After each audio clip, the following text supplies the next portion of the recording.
We're going to touch on, of course, our inactives, the Bears inactives, a few pre-game bits we want to touch on, and of course, Bits hit of up the the Bears. chat. But guys, we can't wait. Thursday Night Football. The game is about to kick off in about 25 minutes, so let's go ahead. Yeah, guys, hit do that some like, super quick subscribe, shout-outs here in the notification bell. Make sure you join the family. Keep joining. Keep growing the family. Hit that like, subscribe, all that good stuff, and of course, follow us on Twitter, My Cowboys Family. We got the Discord. We got the Roundtable crew. Sub up to all those links down below.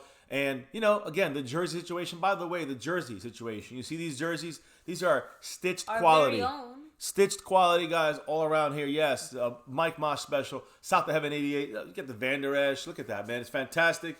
And it is, you just got to hand wash. You just can't throw, it's got to be taken care of because this is top quality stuff right here. And again, that's the two jerseys we're giving away. Not these, but are your choice. You get to, if you were a Bears fan and you win, you get to choose a Bears, basically almost, other than saying, Jerry Jones signed off on this, it says everything else, but that it's basically the same thing as the authentic jerseys out there. So again, you get yourself a jersey. You got a couple people agree. We got a Eagle fan in there. We got LT Eastside Harold Houston. You got Carolina fan. We got a whole bunch of different fans. Of course, the majority repping that star for everything. I'm rooting for the star. I'm rooting for you guys. One of our not only MCF family members, but a Cowboy family member. Anyways. We'll see tomorrow who wins. Let me do the shout-outs here real quick. Dark Van Der Esch, Kidder96, Winter Allen, Brian SoCal, Sully. We have Cab52. Thank you for joining us here. Rack City, Eastside Harold, Jesse R, Winter Allen, Talk Cowboys, Robbie Radford, Montana 808. Thank you for joining us here. Shaquille Lateef, Randy Leiter, Love a Boy, Savage Time, Texas Sport Roundup, Brody Rooster, Stephanie Willis. We have Kathleen, Austin Sosa, St. Darren. Outlaw, thank you for joining us here as well. Dano, the U, Bleed Giants Blue. Much love. Let me see. Cowboys Abroad in the chat. Atoya, Mackenzie 2 times in the chat. Felton Smith, all you guys. Huge shout out. Thank you for the love. All right. The floor is yours. Let's get to this. Guys, right now the Cowboys are getting pumped up on the sideline right now. Michael Bennett is breaking the Cowboys huddle again. He's screaming. He's yelling. He's hyping them up. Remember, he was doing it. He did it once before. He's so much of a vocal point of this team, to kind of build off of. He's a veteran who's been there, won it, knows what it takes to win it, and he's not going to hold his tongue. So, and that goes for maybe owners, and that goes for NFL, and that goes for his own players too. So I like this. I like him out there, guys. He's pumping these guys up. One of the most vocal leaders on this team, even though he's only been here since October. So keep that in mind, guys. It's not about words, as Dak said. It's about action.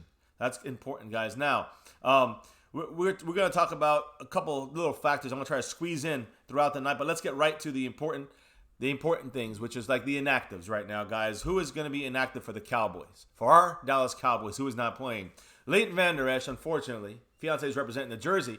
He's not playing tonight, though. Again, great quality jerseys. Mike Moss, South of Heaven 88. You get your own there if you lose a raffle. I'm just saying. I'm hoping the good juju translates to the rest of the linebackers. Yeah, you can see here, we got myself with the traditional home white. You see Fiance with the throwbacks. All these offered, whatever style you want. So anyways, guys, again, if you win it, and if you don't, you can still order your own for a damn good deal over there, South of Heaven 88. The links are down below in the description, and I'm sure he'll jump in here and drop his link as well. Guys, so Leighton Van Der Esch out this game.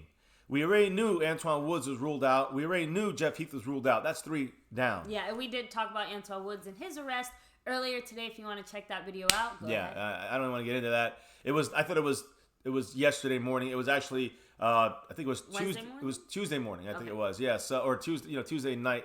I don't know. It was a couple. It wasn't this past overnight. It was the night before that. So yeah, Tuesday night. So anyways, the point is. Back to the inactives. Yeah, the inactives, guys. Leighton Van Der Esch, Jeff Heath, Antoine Woods, all inactive. Devin Smith, Joe Jackson, and Caleb Benonach. Caleb Benonach is the guy we just picked up. He's the guy that we added to the 53. Before the whole situation with Antoine Woods, we don't know what's going to happen with him right now. If that's an open spot, it's going to come up open. Who knows? But Caleb Benonach, he's a guy we just brought on the team. Lineman, offensive lineman. He's inactive. Joe Jackson. No Tristan Hill on this list inactive. I told you Devin Smith. You know who's not inactive? Cedric Wilson. Fiance called it yesterday with the situation with the ankle aggravation when it comes to Tony Pollard. But guess who's our 7th inactive? Number 20.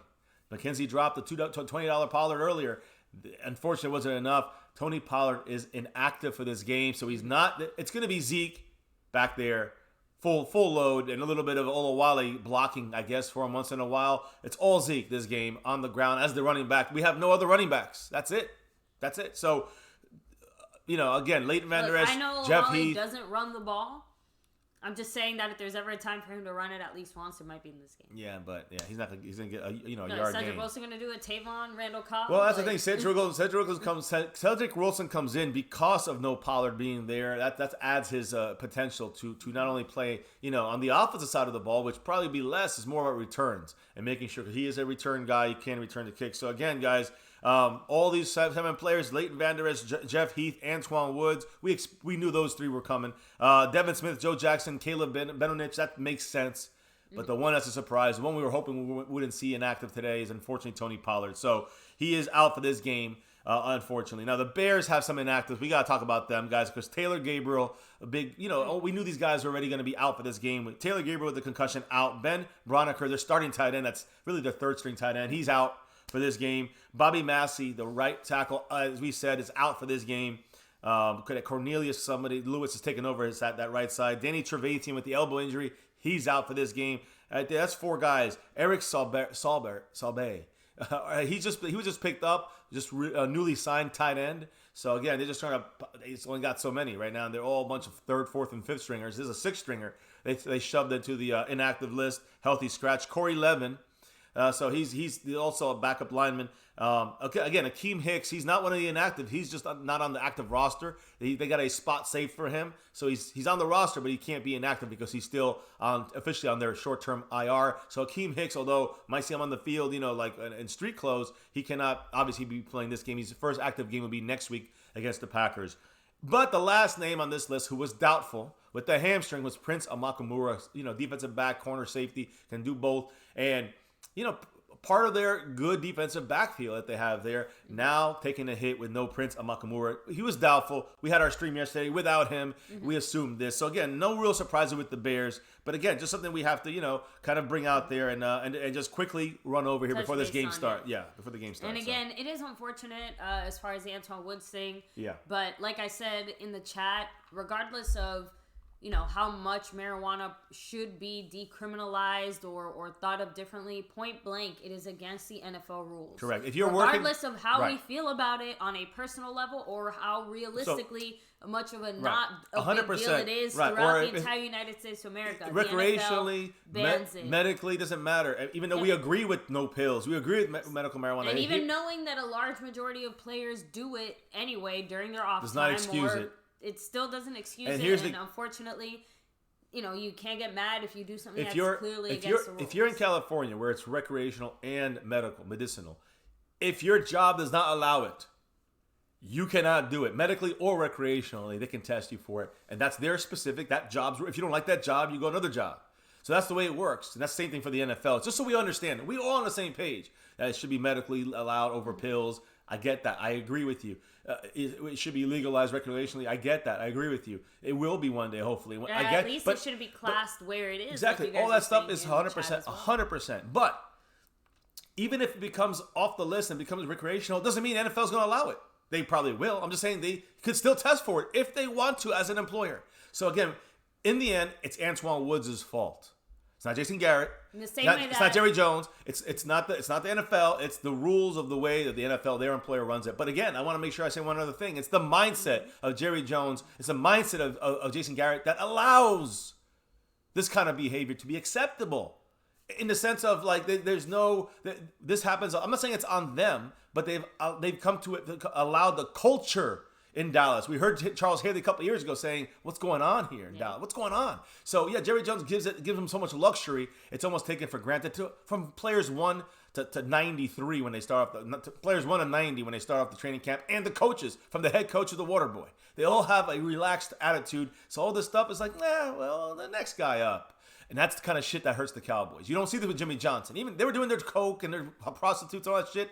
They were doing it behind closed doors with no Instagram or Facebook and no shit like that. No Snapchat, smack back.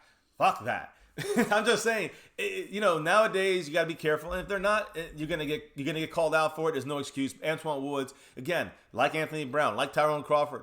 Probably, we don't know if we'll see these guys ever represent that star again. at least anytime soon. We'll see if Antoine Woods gets back on the field or does he get suspended sooner than later. We'll have to wait and see on that. But yeah, guys, Antoine Woods was arrested on Tuesday with a traffic stop, charged with possession of marijuana over 2 ounces, less than 4 ounces, which I'll explain that in a minute. That has to do with felonies, I think, and intent to sell. Tampering with evidence, which I'll tell you about that too. He took his blunt or his joint and threw it into a water bottle in his car. Was cited for possession of paraphernalia. Obviously, if you have rolling paper, blunt, a pipe, whatever it is, he's going to get in trouble. There we are. Antoine Woods, guys, was accused of going 77 miles in a 55 mile per hour zone on US 380 in Frisco. This is according to Frisco PD. He was accused of trying to destroy the marijuana by putting it into a water bottle. So that was the tampering with evidence kind of comment there. He placed it in a half full bottle of water while he was driving. And as he was pulled over for speeding, the cops, that's what they're saying. And again, as far as the situation with the Cowboys and how the Cowboys are handling this in-house with Antoine Woods, well, I'll explain in a minute here, but I got to give a big shout out to Mr. Sean Steinbeck here, dropping the love. Thank you. The $5 holla. Appreciate the love. Yes. Should be dropping here. There it goes. Up in your numbers there on the Jersey leaderboard, guys. Tomorrow's is when we're doing the raffle. So you got to be here for that. And again, we'll need your email for the winners. Keep that in mind. But yes, Sean Steinbeck up in his numbers down there, and I'm adding him to the list above. Yeah, but I had made the joke in today's stream earlier. I'm like, the plug can't make a delivery, like a home delivery. Like, Antoine, you don't have that kind of money? Because the one thing that blows my mind, it's one thing to smoke it when it's against the rules. It's another thing to take a risk like that. You know, I mean, unfortunately, he was careless enough to speed just enough to get the attention of a cop that pulled him over just for speeding, which cops are assholes already when it comes to speeding, even a little bit. Yeah, but I'm just saying, as attested to someone who was going like 31 and a 25 and got ticketed for it once. Point is that when they want to, they'll find a reason to stop you. But unfortunately, it just so happened that this time he wasn't just speeding, he was, puff, he was and weeding. passing. So here's the thing, guys. They spoke to him about getting arrested, right? Yeah, and it wasn't just like a little bit too. It wasn't just like it was over 2 ounces, but less than 4. Yeah, well, I'll explain that. So again, I think it's more of the intent and the fact that it becomes a felony. The difference between a felony and a misdemeanor if it goes to 4 ounces. But listen, he got arrested, of course. This was 2 days ago. This is a day and a half ago. Thank you, Dano. Much love. Dano with the $5 holla saying, "Let's go Cowboys." Yes, beat the lame Bears. And we're going to be talking more about this here as much as I can in the next 7 to 10 minutes before the kickoff. So let me update the board here for Dano. They are lame. Just saying. Let me update right, Dano on the board here. Much love, brother. Appreciate you. Guys. Seriously, appreciate the love. But, yeah, it just something about this. And again, like, have we really reached the point where having 2 ounces of marijuana is considered personal use as well? Like, again, I mean, it's fine if you can afford it. I'm sure it could be, and I'm not saying it isn't. I'm just saying that, you can easily see how this could have gone a lot worse. I mean, 2 ounces is a significant amount, even, in a bulk buy, even for someone who could afford it. How do you know what this, I mean? baby? Like, I'm just saying, like, let's say he was buying it for the rest of the season or something. Like, I don't know his life. Just saying, like, if he was trying to stock up or something, like, that's a significant amount of stuff. That is a lot. So, it's, again, you'd think, knowing that, like, it's one thing for him, like I said, to have a little joint or something, but for him to have that much stuff on him, like I said, you'd think he would drive a little extra careful, be a little more cautious of the speed limits, maybe not do it while he's driving. Just a few pro tips, Antoine. I don't know. I'm not an expert. Listen, the thing is that he did not fly with the team for this reason. He was supposed to fly with the team, guys. Voodoo, much love, brother. Holla. He said, like Irving said, time for the house dogs to bite. So, hey, again, I think this is going to end up being a more exciting game than we think, just because we're talking about 2 teams that I feel like are both kind of on the struggle bus right now, and they're both fighting to prove something. So, hopefully, we're the ones who have more to prove than they do. You should. We definitely... It's December, a new month. Let's get a new streak going. We got 4 games. So, yeah, he was trying to hide it. Exactly. So, that's the point. Like, just be a little more careful. Be a little more careful. about what you do. Cowboys getting ready, so, Pirate guys. Captain Hawk, thank you for joining us here. Much so love. Look, let me. Honestly, I'm just ready to move on from well, that. I want to make sure you guys understand what went down here, Okay.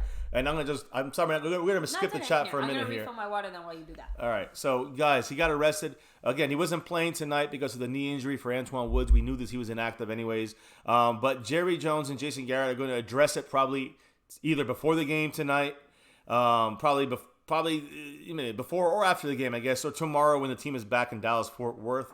That's the plan. Now,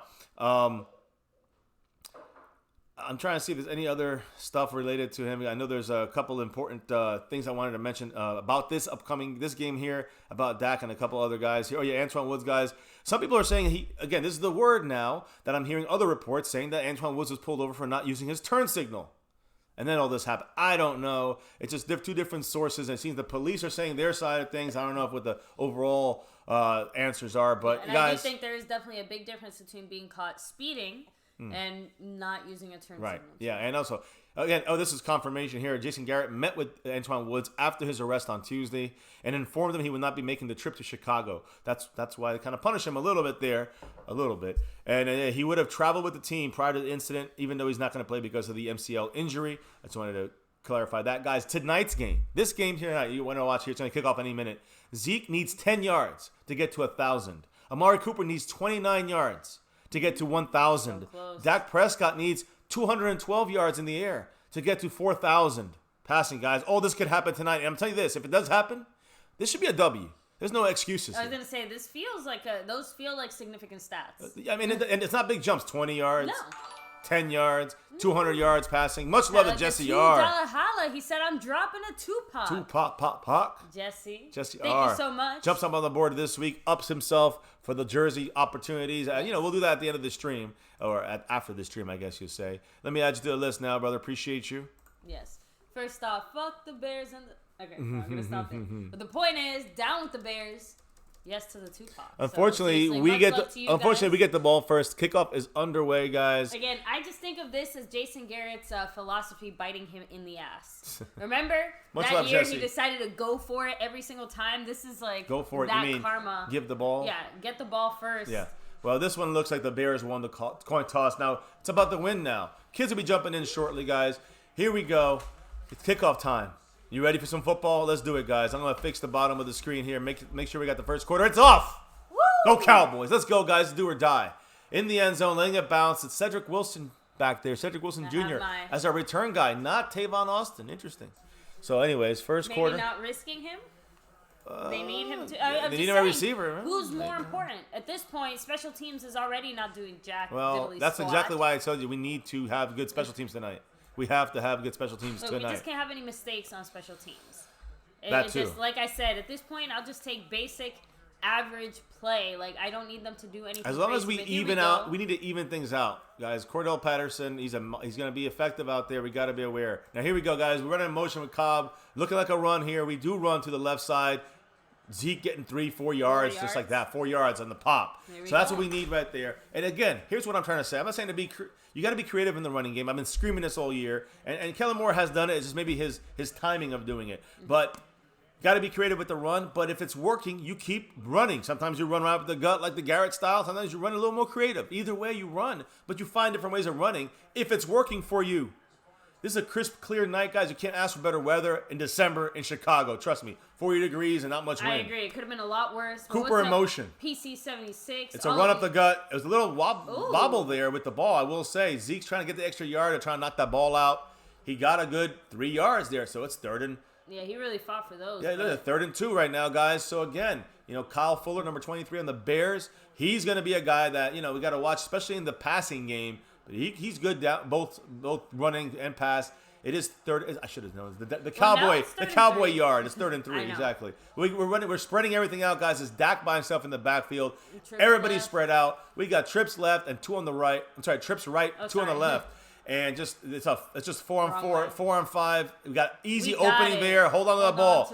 Randall Cobb eating that Cobb. Woo! In that corner of the Cobb, guys. That's what I'm talking about. He had to make that catch. Again, sometimes he'll drop those across the middle like that. Like I said, he made the catch. We need need consistency and execution at the most basic level. One of the big reasons why Fiance and I are both rocking these linebacker jerseys is because these linebackers, specifically this guy, let's be consistent with the tackling. That's been one of the things that's been killing us. Yeah, but now we're on offense, so we want them missing tackles. I know the running game. And here we go, shotgun for Dak, looking at all his reads, pointing things out, throwing the ball, dumping it down to Gallup off his fingertips, just a little off for Dak. He's got to make that play. Kind of looked like he could have run it there. Yeah, a little bit. You see that pressure coming from the right side though? He was coming hard, and it might have been Khalil Mack. I didn't see who it was coming, but so yeah, Caballero, that was actually my thought too. So he said Pollard's out, maybe use Tavon or Cobb out of the backfield. Again, I'm expecting Tavon since he's the one that's been used more in that type of play, but I wouldn't rule out Cobb at all. I wonder if they practiced it at all this past week. I'm not sure. 2nd and 10. You got trips. Basically trips left because you got Witten over there on the line, though. He's down the line. The Bears are coming up. They're going to look for the run. That's a hold by Witten. They didn't call it. Almost a first down for Zeke, but I guarantee that's a hold if there's a penalty, and it should be on Witten. I mean, Witten held him. Flags. Yeah, I don't know where they are. Probably behind us. No, it's all right. It's all right. Yeah, so it's hard to get. It's all right. As you can see, our background is set up, guys. We got it. You get Ron Smith. Ron Smith with the 80s in there. Yeah, no flag, though. 3rd and 1, and there should have been a flag on Witten. He definitely was grabbing jersey. But now, Xavier Su'a-Filo is showing him over Eddie Goldman. And he's a guy we got to watch. Shout out to everyone here. Now it's a 3rd and 1 for our Cowboys. Randall Cobb was in strong motion. left. We're going right, though. Up the gut. Ooh. Nice job for Zeke. Finding the hole. Squeezing through. First down. The run is working. Right now, that's their strength. Stopping the run. And ours right now, it's been the passing game, right? Well, we're going to what works right now, and we're finding the holes. Yes, I will say, though, seeing Olawale and seeing him not used as a regular fullback still kind of irritates you. I know, but the Cowboys are never gonna use him as a regular fullback. Not in Kellen Moore's offense. And you know what, Amari Cooper with his less targets, less performance that he's had on the road, we're gonna talk about that moving pocket. I love it. I love that. Blake Jarwin with the catch. That's a catch. That's a catch. Yes. Catch by Blake Jarwin. Woo! And again, first down on a rolling. That was a moving pocket, guys. I haven't seen that more than once or twice this entire season. Moving the pocket out is something I've been screaming about since we've been on MCF. That, but again, that was kind of an off pass by Dak, a little bit low. But you know what else? It was also a missed block. There was a missed block in the middle, and he still, because of the movement, and I've never seen this with Garrett or Linehan, but Kellen Moore at least is being allowed to do this a little bit. I'm assuming they're allowing it to happen. When you have a moving pocket, you can allow mistakes to happen, and Dak can still make a big play. Now, there's Olawale. A lot of credit to Blake Jarwin as well. We're powering left here. It's a pitch outside. Got to get the block of Olawale. Good job by Olawale. Zeke getting in 4 or 5 yards on first down, 2nd and 5 or so. Listen, Amari Cooper said this, quote, "I don't go to the coaches and say, I want X amount of targets on the road." Because remember, on the road is where he has his problems. He said, quote, "I truly feel like we have so many playmakers on your offense that I don't need 10 targets." And that's why he's explaining his poor performance on the road. 125 at home per game yards and 35.8 or something like that yards per game on the road. So that's the big difference for him. Now, Amari Cooper in motion. Yep, to the left side. We got 2 on the right. There's a run to Zeke. Outside, sees them green. He keeps eating some food for the first down. Zeke, baby. Keep doing it. Keep doing it, guys. Little J. Dak Prescott has the lowest sack percentage, 9.8% in the NFL when pressured per PFF, guys. So Dak had the 7th highest sack percentage in 2018 when he was pressured, which is 24.8% of the time. This year, it's less than 10%. That's a big drop. This is a big kind of improvement, not just on the offensive line side of things, obviously, but also Dak's management of the pocket this year, thanks to John Kitna. Here we go, guys. We got motion. It's just resetting Cobb. A lot of movement. I like these. You see Blake Jarwin down below. Dak's looking. Nothing. He's got to throw it out of bounds. Did he lose a yard there? He lost 2 yards. That's a Dak's dumb play right there. Dak's done that a lot. He's got to figure himself out. He cares too much about the completion percentage. Then you got to throw it out of bounds instead of losing 2 yards.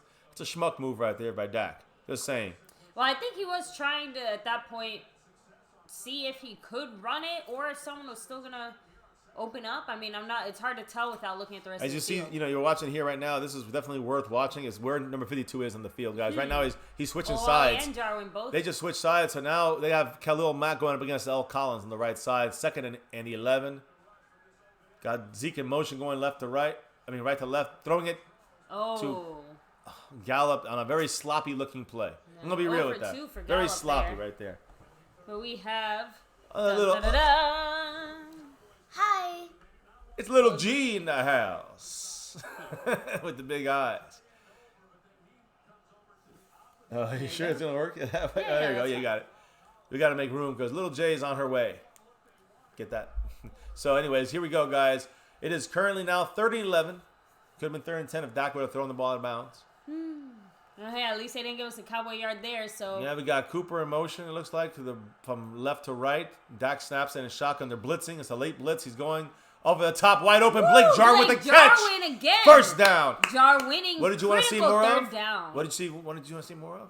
Jarwin. Blake Jarwin, baby. Yes. That's what we're talking I'm about. gonna keep saying it. I just love it. I'm sorry. Yeah, and you've just been calling it. He is getting mismatched right now because he's the 5th target, right? That they have to cover because we have so many other targets. You got Zeke. I love you got Cooper. Chat. You got Cobb. You got Gallup. So who's the next one? Is Witten, and then you got Blake Jarwin. So they got their last guy covering. You know, our last guy, which is better than their last guy. Sorry. All right, so now it's a 1st and 10 for the Dallas Cowboys Timeout in the red zone. On the timeout Cowboys. Throwing a timeout away. Oh man, we're stopping our own momentum, guys. No, well, let's hope if there's something wrong, in the field, it's probably for the best. Yes. Right back. There we go. Much love. So yeah, no, I mean, first of all, let me see. Been calling for more Jarwin all season. Agree, 110 million%. Again, we've been waiting all season to finally see Blake Jarwin. So exactly, free Jarwin. So yeah, I would like to know why the Cowboys decided to call a timeout here specifically. Does seem a little bit strange, but I guess it is what it is. You had him. Throw for the end zone, 1-on-1 with Coop. Hey, side note, how do you guys think Amari Cooper looks out there today? Because he seems to be moving pretty well so far. Knock on wood. Right? Let's hope he doesn't get hurt. So that was a nice play by Jarwin, said Philly Cowboys 76. Dark Vander said, I seen that helmet to helmet on Fuller. Wow. Let me see. Rody Rooster said, Bears goal line defense is one of the best in the league. Now the hard part begins. And again, we just unfortunately slowed down our own momentum, or we basically did not waste a down. All right. One or the other, right? Hopefully we didn't just waste a timeout. All right, we'll see what Cowboys So the U said, well, so far so good. Forced the Bears into a timeout. No, that was us that called the timeout. Yeah, we actually got a timeout. And you can see somebody else who's now here today. Yeah, Ruth Solaris, thank you for Little J. I don't think I didn't even hear you. Zero God, what's up? Yeah, shout out to Suafilo, who so far has been holding it down, doing doing what he's doing, not making mistakes. That's it. We got to take what we can get and just focus on what we have in front of us. And I don't remember exactly how much time was left on the clock. I'll let you guys know when we come back from the timeout. This is the first drive of the game. Yep. So yeah, we've taken a lot of time off. We've taken off a good chunk of time off the clock. So that's important to note, guys. And again, a good thing. We wanted to see this kind. Last game, what did we do in the first quarter? The first drive, what did we do? We drove down the field and scored a touchdown, and then we didn't score again for 51 minutes. Exactly. Well, right now, let's see. Yeah. We got to make sure we score. Like you guys have said, I think Chicago has, the second best run defense or something? They're 6th in the run, 7th in the pass, or 8th in the pass, but I know overall they're 7th. There we go. And one of the top teams in allowing points. They don't allow 7th, not 2nd. They don't allow touchdown. They don't allow points. The Bears, they allow 17 points a game, 18 points a game. Go ahead and hit the sound. Here we go. First and 10. Actually, I'm sorry. I stand corrected. It was the Bears, baby. You see? It was the Bears, not the Cowboys. They pointed towards the Cowboys. That's all I'm saying. Dak's running the option here. Dak should run it. I thought the Bears had a better. He's got to hold on to the ball. Ooh, hey. No, that's all right. That's all right. I think that was okay. Well, they're saying it was okay. I mean, he just got not tied. a fan. Go ahead and put the sound up just a little bit, kiddo. I don't want to waste these plays getting too cute. That's what bothers me here, and I think that's what bothers all of us here. The Cowboys, are we going to be able to enter the red zone here and get this thing done right, or? You know what I don't like? Guess who's out there? Jason Witten. Witten's out there. I'm not saying I don't like it. Just Blake Jarwin was the hot hand. I need to update my fans. Oh yeah, you forgot now. Uh-oh. Damn, too late for this one. 2nd and 9 here, guys. Trips right. Here we go. Oh, here we go. It's a run to Zeke. And again, now you're giving a 3rd down and have to pass into the end zone, basically. I mean, it's like we are trying to settle for the field goal. All right. Sorry. I'm hitting that. I'm sorry. But let me see. Yeah, the Bears were the ones who called the timeout. yeah, so. they thankfully it was the Bears, and that's good. But they Yeah, initially the refs on the definitely field. did point to the Cowboys. Oh, they called the timeout for Cowboys. Here we go, 3rd and 8. Man, only 1 yard. Can we from do this here, guys? I mean, this basically, we got to get inside the 4 to get a first down and get more plays or get a touchdown. So here we go. Come on. Zeke on his right. We got trips left. Dak's looking right. He goes right there, first down. Michael Gallup got cracked Oh, it's Gallup. by Clinton Dix. He was a little limping earlier, but he made the catch, a big catch in traffic. Clinton Dix knocked his ass. And that was one hell of a hit, yeah. I mean, but it was, you can see Dak saw it immediately, saw the zone coverage, and went at him right there. Again, Dak read that properly. He had trips left. That's the strong side, and he looked right. Immediately saw that Gallup was in zone coverage, and 23 Fuller backed out of it, and then he hit him right there in the slant, knowing the slant was coming. Now we should run Zeke here. We do run Zeke. Oh, we're running Dak to the outside. Dak, don't do too much. Watch it. All right. I got glimpses. He got about a yard. I got glimpses of Madden. I literally did. I'm like, oh shit, he's gonna fumble. Forget that. The way he was falling and kicking his legs, I just like. I know. My he's heart gonna slam just stopped. down. So I'm like, Dak. The Bears are damn good, Dak, guys. no contract. There's no joke on the Bears defense. They got a bunch of players on their Wally defense. just came off the field, by the way. So yeah, that's probably a good thing here and open things up a little bit. Although it's showing it like we're opening up. We got trips left, all the receivers left side, Witten on the right side. So watch Witten and watch Zeke here too. And it looks like we almost false start. There's Zeke. Touchdown, Zeke. Yes. Woo! No flags. No flags. Touchdown. Yes. Go Cowboys, guys. That's what I'm talking about. Give it up for them Cowboys. Like, guys, guess what the best Zeke part running. is? There's 6 minutes and 3 seconds We left in the first took quarter. off 9 minutes off the clock. That's how you kick off an opening drive. And a lot of that was on the ground. Keep that around. Keep that in Actually, mind. you know what I wanted to talk to you about earlier? How do you feel about the fact that the Cowboys ran the ball twice in a row to start off the game? I liked it. Usually I want to see the pass, but they were testing to see if it was going to work. And I'm not saying that's what they're doing. Look, we obviously kept driving down the field and kept the chains moving, so. Oh, I should have put 7. No. So for good luck, because No. last time I did it, it worked. Maher makes it. Yeah. There you go. There it is. 7-0. Cowboys are up. Again, like last week, started off, scored in the first drive, and then didn't score again for 51 minutes. Cannot happen this game. We have to stay on them. Now we're going to see our defense for the first time the whole game. Now, Rody Rooster also made a point. I think this is the first time that there's been no penalties in one of our games in like the first 8 minutes. True. No, like no penalties on either side. Joking. Like just no penalties It's been a at smooth all. game. I will say, there was a penalty on Witten. They didn't call it. Called? And they should have called it. Yeah, they should have called it. And Witten was holding. So, But it's okay. No, I just wanted We'll to take know the what missed it call. was. What? Like what? What he held? Yeah. Well, he didn't hold. They didn't throw the flag. I know. But they should have been. He held. Witten was holding him, but the guy tried to get away, and you could see his jersey ripping down because Witten had both hands on it. So, and everybody in the house, hit that like. We're almost at 100 plus, so hit that like button, subscribe, notification bell, grow the family here, My Cowboys Family. Follow us on Twitter. We go live daily as well, so we post through there, post through Discord. All those links are down below in the description. The Roundtable crew, all the great stuff, and of course, everybody who's dropped love today, which means donated. Some help sponsor the channel, whatever it may be, $1. You're in the running here, as you can see right below my hands. You can see Wayne Montgomery got 5 shots. You saw LT with 5 shots.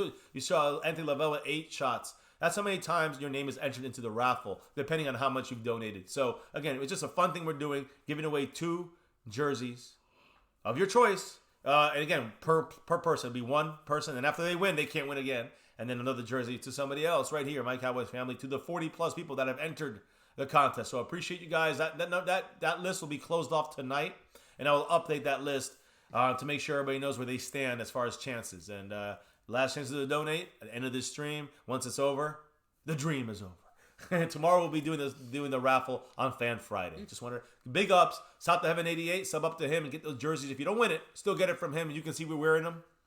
They're professional quality, like. They're not the replica ones. Let's put it that way. They're stitched. Everything is stitched in. For any style you want, home, away, throwback, color rush. South to Heaven 88, much love. And who's making this raffle happen? It's the Lunatic, special subscriber of the month. Gonna give it up to him. Getting all 4 jerseys, 2 for this channel, this 2 raffle off, and 2 from Mike Moss out to heaven. You can get him through there as well. So I'm sorry. Yeah. Let me see. And over back here, Zeke's celebrating with the offensive lineman, telling him, let's do this. Let's do this. Yes, I definitely love these bleed you slow drives. Voodoo, definitely with you there. I don't even remember what they look like. It's been so long, hasn't it? Now, Caballero makes a good point. Bears gave up all third downs. Now our Big D needs to make a 3 and out in the Bears' first special teams. Make them tired. Make that defense tired by getting them a 3 and out, and come back. Looks like he's running short kickoff. Back. We don't want Cordell Patterson running it back. He's one of the best returners in the league. He's at the 30. And he's still going. Much love 32, to Sean 35. Steinbeck. Sean Steinbeck, thank you for the drop. He goes, that's what I'm talking about. Run it down their throats. Ooh. Exactly.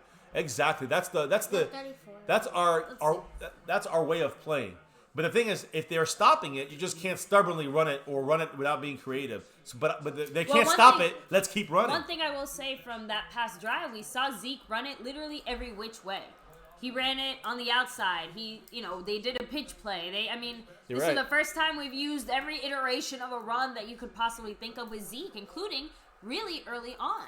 The Cowboys are finally strategizing a little bit differently with the run game, and I think it's just by necessity. Now, here we go. Trubisky back for pass. Gets an easy layoff. Number 54 makes the tackle, but he already gained 6 yards, unfortunately. I'm fixing the board right now as we speak. Like I said, they got the ball on the 34-yard line, so pretty much right where we said. Gotcha on there, Sean. Sean's now in 6th place on the overall board for this week. And, of course, he's going up on the board down. He's ready to drop 10. Give me a second. He dropped Tavon amounts of love right now for this stream. Good? Yeah. All right, guys. So here we go. 2nd and 3. So 7-yard gain. My fault. It's all right. Got man in motion, number 81. It's not a run. It's going to Trubisky. He can run it, though. Yeah. And he is for the first down. He just kind of waited for both of our defenders to go back.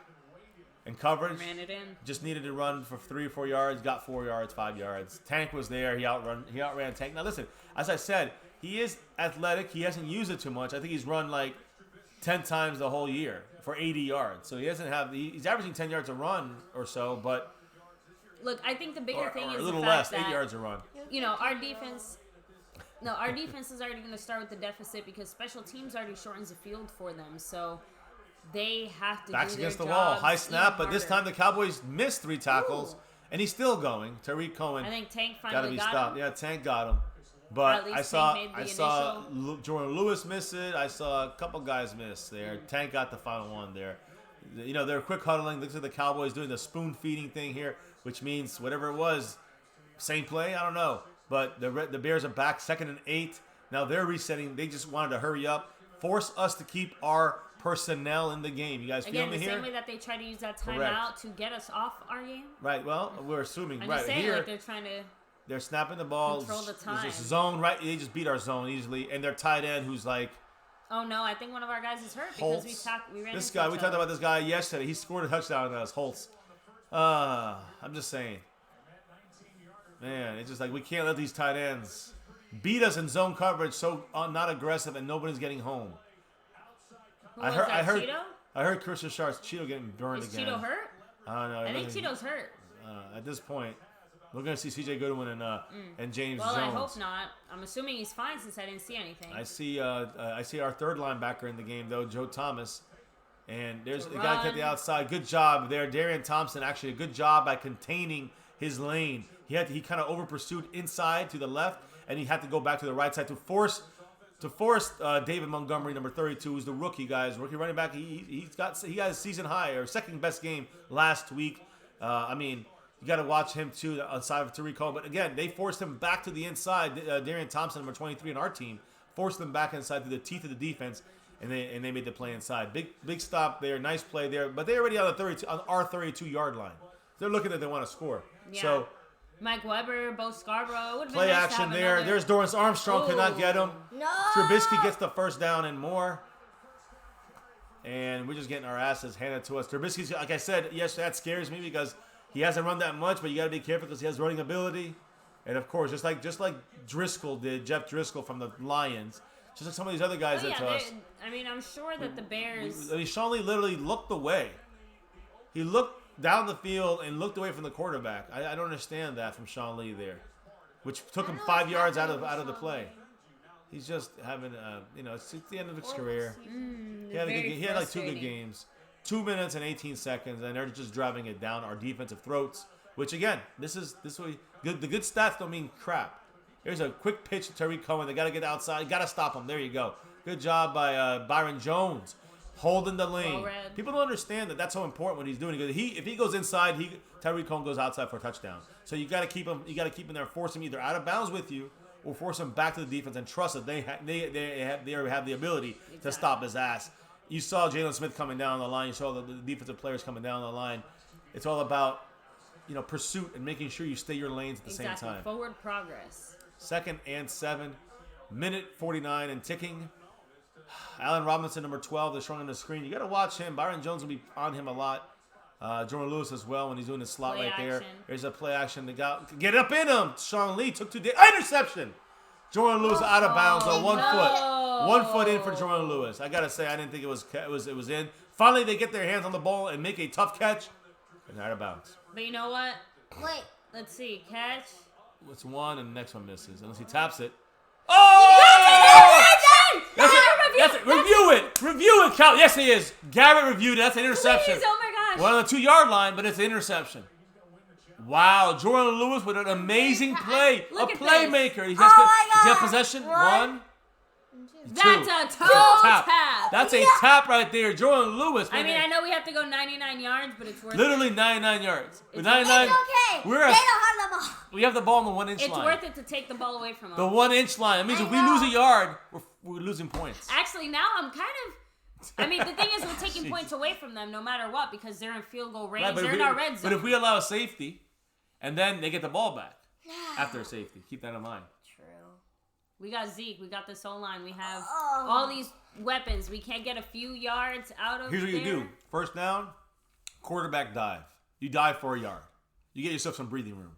Then you run to Zeke on 2nd down. 3rd down, you punt. 4th down, you punt. I'm just saying, I know what you mean. you kind of have to maintain here and hope your defense resets.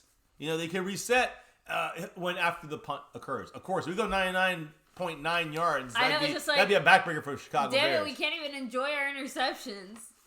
Just saying, I it's know. oh man. If he was in the end, if his feet were in the end zone, it'd be a touchback. We'd be on the 20. It'd be like, woo. It'd be even better, yeah. Yeah. But we're not gonna be. Listen, But no, beggars can't be choosers, and not exactly. this Cowboy team. We have gone how many snaps without a turnover? 280 something snaps. That ended right now. I know. Seriously, it's like that's somebody. That looked like Amari Cooper's rubbing off. Looked like Amari Cooper again. They say that cornerbacks and safeties they play defenses they can't catch. I will say Jordan Lewis one of the best at making catches as far as defensive backs are concerned, and he's always been one of our best hands guys on defense. So fantastic play by Jordan Lewis, guys. What an interception! But we're on the literally 1-inch fucking line. Sorry, kids, 1-inch line. I'm talking about there's like a blade of grass between his foot and the goal line. So listen, our ball on the 1-inch line, on the 1 centimeter line. Exactly. I see a lot of you guys having the same conflicting emotions. We're all like, We can't enjoy this stuff, man. On the 1 yard line, really? 99 yards? 99 yards. This is get out of the. I don't want to necessarily go 99 yards. I want to go long enough that we can get the defense some rest, just for the hell of it, and get out of our own end zone. That's number one. If we get a couple of Keep them from drives, scoring 3 as well. I mean that's what stops. That's what the interception does. But now you want to keep them from getting the safety. You want to make sure we get out of the end zone. And the first thing is just get some breathing room. That's number one. Number two.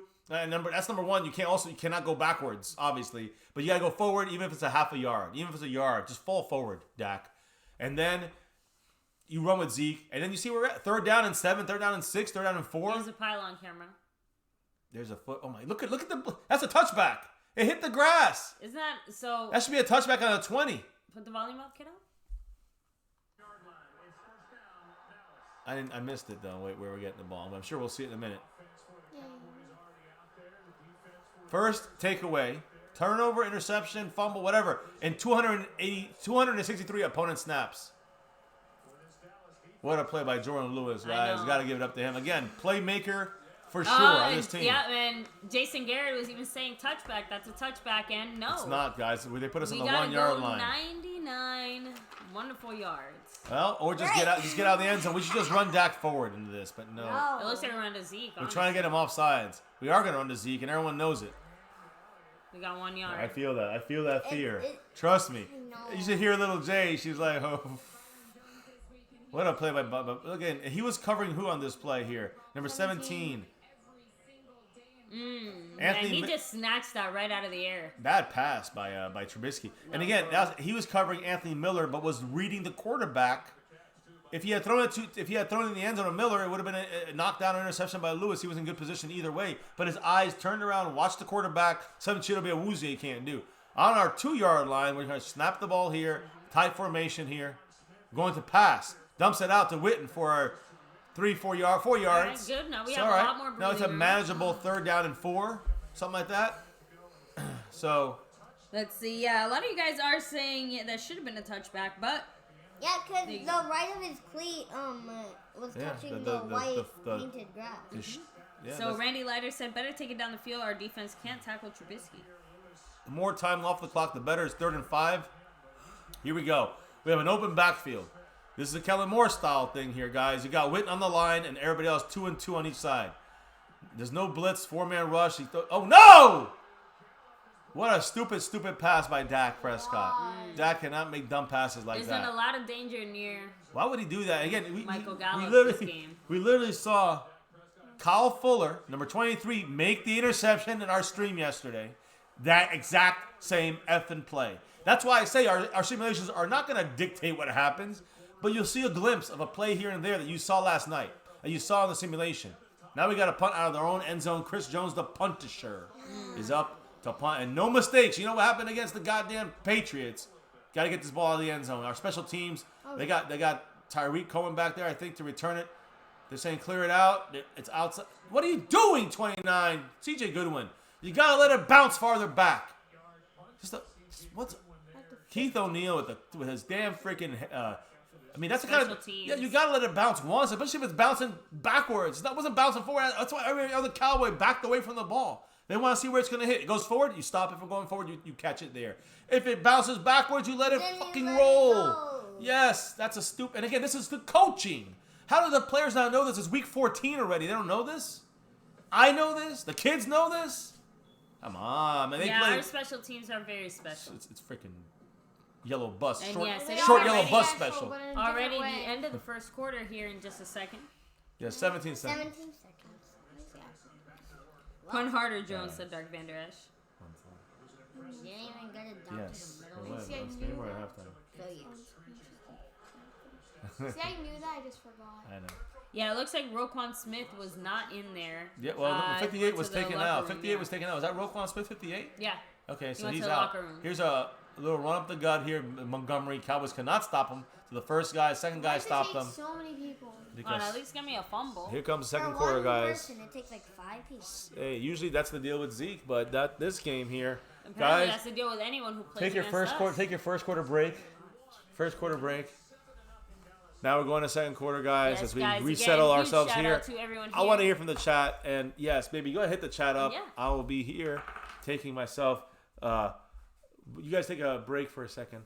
Let me see. We have no Dak Ninja saying another turnover, please. Chocolate vanilla, secondary, or D-line? What was the question? I made a joke. He said he wants another turnover. So I said chocolate or vanilla. You want the secondary to get another turnover, or you want the D-line to get We turnover? don't give a damn. Special teams. How's that?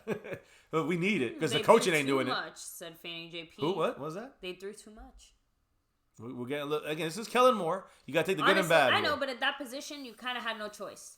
You had to throw to give yourself, the wiggle room to get out of your own, red zone. I like the pass to Witten because they're reading the run, and they're stacking to try to get a safety there. A little bobble here, a bobble there, a wrong step here, a missed block there. It's safety. That whole drive was only about one thing, guys. At least started with one thing, and that was getting out the back of the end zone. Then it went to protecting the ball and not turn over the ball, which Dak almost did, like we saw in the simulation last night. And the other thing is to get that ball out of there, waste a little time, get your defense a little bit of maybe they can reshuffle, reset, and readjust a little bit. So, and guys, again, if you're watching right now, hit that like button, subscribe, notification bell, all that good stuff. Do it down below. You see what to do, guys. That like button costs no money. That subscribe just grows the family here on MCF, My Cowboys Family. Cowboy Nation, repping that star over everything. That's right. And so yes, make sure you Texas guys do all Sports that. Roundup says Zeke again, already over 1,000. Yes, guys. 10 yards is all he needed. Over 1,000. You know, Cooper gets 20 yards, over 1,000. And you get, or 20, I think 19 yards, or something like that, 20 yards. And Dak, with 212 yards tonight, gets over 4,000. No, I agree. So Montana 808 said, I agree. Take Witten off the field. Need more Jarwin, please. Dark Vander said, D-line better get pressure and wrap around the player. Cheeto better play, man. Rudy Russo said, Cheeto's usually good at flag. Is it Christmas already? Cheeto is usually good at, at wrapping up and tackling. Now, Philly Cowboy 76 said, the kids are right. One person and it takes 5 people? I'm telling you, the kids see it all, man. They see it all. Montgomery with the $5 holla. Much saying, love. Let's go Cowboys. Dallas Cowboys for life. Let's go. Hashtag Dallas Cowboys for life. Yes, brother. And by the way, with that drop, not only does he increase himself here, I'm going to reshuffle that later, but now he's in first place by himself over the great Ron Smith. You see him up there?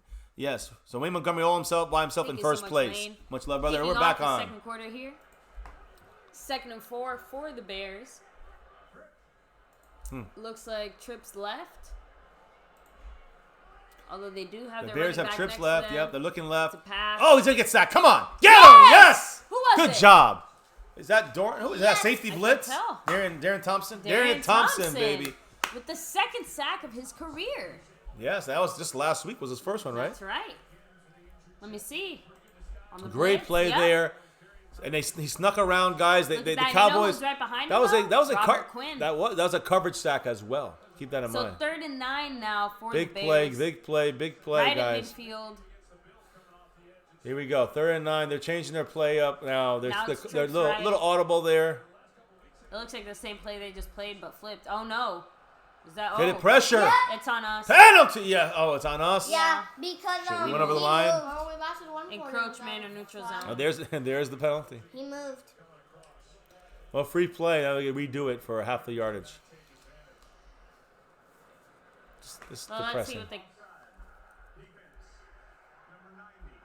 Tank, a little too eager on that play there, Tanky. All right, well that would have been a punt. Now it is another chance for them. 3rd and 4. Why did apples turn Oh, oxidization. Oh, See? I knew that too. See? I'm tired of See, I know that's all right, baby. All right, 3rd and 4 defense. Come on. Oh man, we just made this way too easy for them. We had them stopped. Now they're over the middle of the field. Now they need 4 yards. We got some pressure. They throw it real quick to Tyreek Cohen They for got an it. easy first down. Plain and simple. We had them on the ropes. And that's the way. Penalties. But let's be Cowboys real, messing guys. everything up. That's the way the Cowboys do this. That's the way they've been playing all year on defense. This is the sloppiness. It's just, to me, it roots back to the coaching. Whether it comes from Richard and Marinelli and Garrett, it's the coaching issues here. It's a mindset that's putrid, in my opinion. Now they're on our 39-yard line. They're playing a strong left. They look like they're going to run, but they play action. The Cowboys are coming. They screen left. That we're in trouble. They have a lot of blockers in front. This could be a touchdown on the 10-yard line, inside the 10, on the 9-yard line again, guys. There's that Holtz mother effer that we talked about in the stream last night. How much this guy had 6 catches on the stream, and everyone was like, "Who the hell is he?" I agree. Who the hell is he? He's the 4th goddamn string tight end because their top 3 guys are out. I don't know how much longer he's going to be 4th string. And guys, 5th quarter Cowboys 41 subscribers away from 1,000. Getting that 1K. Come on, guys. Let's do it today. Just drop the link down below. Go Yeah, do much it. And love, of course, DJ. What's up, DJ? Damn, But yeah, guys. this is ridiculous. They had 10 seconds on the play clock. On the play clock. 13 minutes, under 13 to go. David Montgomery gets ridden by Dorrance Once again, Armstrong. why so many people? I know. You're 100% right. Make me proud when you say that. We have Dorrance Armstrong riding him for 2 yards. David Montgomery, a rookie. You see, exactly. We always let no names have great games. We make careers here in Dallas, just not quite the way you would think. Under 12 and a half minutes, guys. They're setting up on the line of scrimmage. 2nd and goal. Second It's all right. quarter. Come We're on, up by let's 7. Hold them to 3. They already drove down the field twice on us. Let's be real. Cowboys look a little confused in the coverage. 2 seconds to snap. They do. He looks middle, wide open, touchdown on Byron Jones, and that was the guy we spoke about, a guy we had to slow down, Allen Robinson. And Byron Jones on him. I like that matchup. He got outdone There you there. go. Byron Jones got beat, plain and simple. But you know what? Everyone got beat in this fucking drive. And it's just a poor overall defensive appearance so far in this game. We're gonna allow this team, again, we said it yesterday. They scored 31 points on us on our sim? Right? That was 31. Was it 31 what was it? 31, And honestly, I'm almost positive we scored 30? first in the I sim don't know. too. 31-27 was what it was. Yeah, we were. We did score first, I think. Actually, no, it might have been them first, then us, I don't know. then them. What matters then us. is that it's going to change the score. Because now it is officially 7-7. At least we're not Audio man? losing, but still not good. We should have Um, stopped them. Yeah, it's not good at all. I mean, We're jeez. tied. We're not But allowing. usually we're losing. By this point, yeah.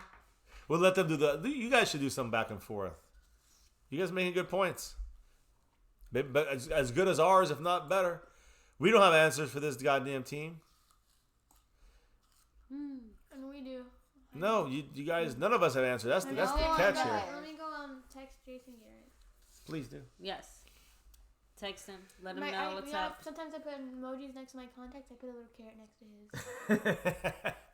Listen, here's the real deal. And again, you can check the Yeah, shot. 1980 said hard to win games, so no defense. Yeah. I know. Listen, and here's the thing. That's crazy is that, like, we are.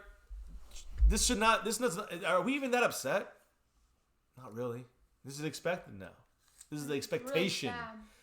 Thank you. It is. She's a youngin. She don't even know what that star really means. What's been the ups and downs of the of what I remember, the early '80s, the downs, all the way to the real lows, to to the Super Bowl highs 90s. in the '90s, and then the super lows because we haven't been back, even sniffing a conference championship, not even getting to one. One year, right? Like in 2016? No, we never got past the divisional round. I know. We That's were it. like number one. Yeah, we were the first seed that year, and I remember you. You driving shed a me- tear. I remember you were driving me to school, and you were like, the last time we were at this position was when we won the Super Bowl, and I was all excited, and then I was watching the game. the Packers last second field goal. Yeah. Anyways, we know the heartbreak there, but either way, it's the mindset that continues to drag us down. I in my opinion, and that starts with, you can say with the foundational, definitely Jerry Jones, but and that can't be changed unfortunately. But it trickles down to your coaching, and it gives that allowance for things like Antoine Woods to happen, and for things like this to always happen, whether they're good or a bad team, and they're a good defense. We make teams either look better, or we sometimes play up to the opposition. But when it comes down to coaching, they have to make or break us. I don't care if it's a great team or a crappy team.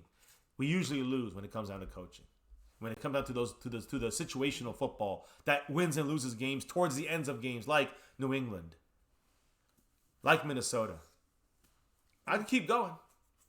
We had a couple other ones like that this year too. What position is our defense? The Jets game, we could have tied that with a 2-point conversion. I'm sorry. What position is our team? Like defense? Like in the We are middle? ranked We're kind of middle of the pack overall. 16th, I aren't we? think. We're really That's good. We're like shockingly well, good for how much I see. Like, we're 16th in the run. Against the run, we're 16th. But against the pass, we're unbelievably like 7th or 8th. How? Thank you. I don't know how.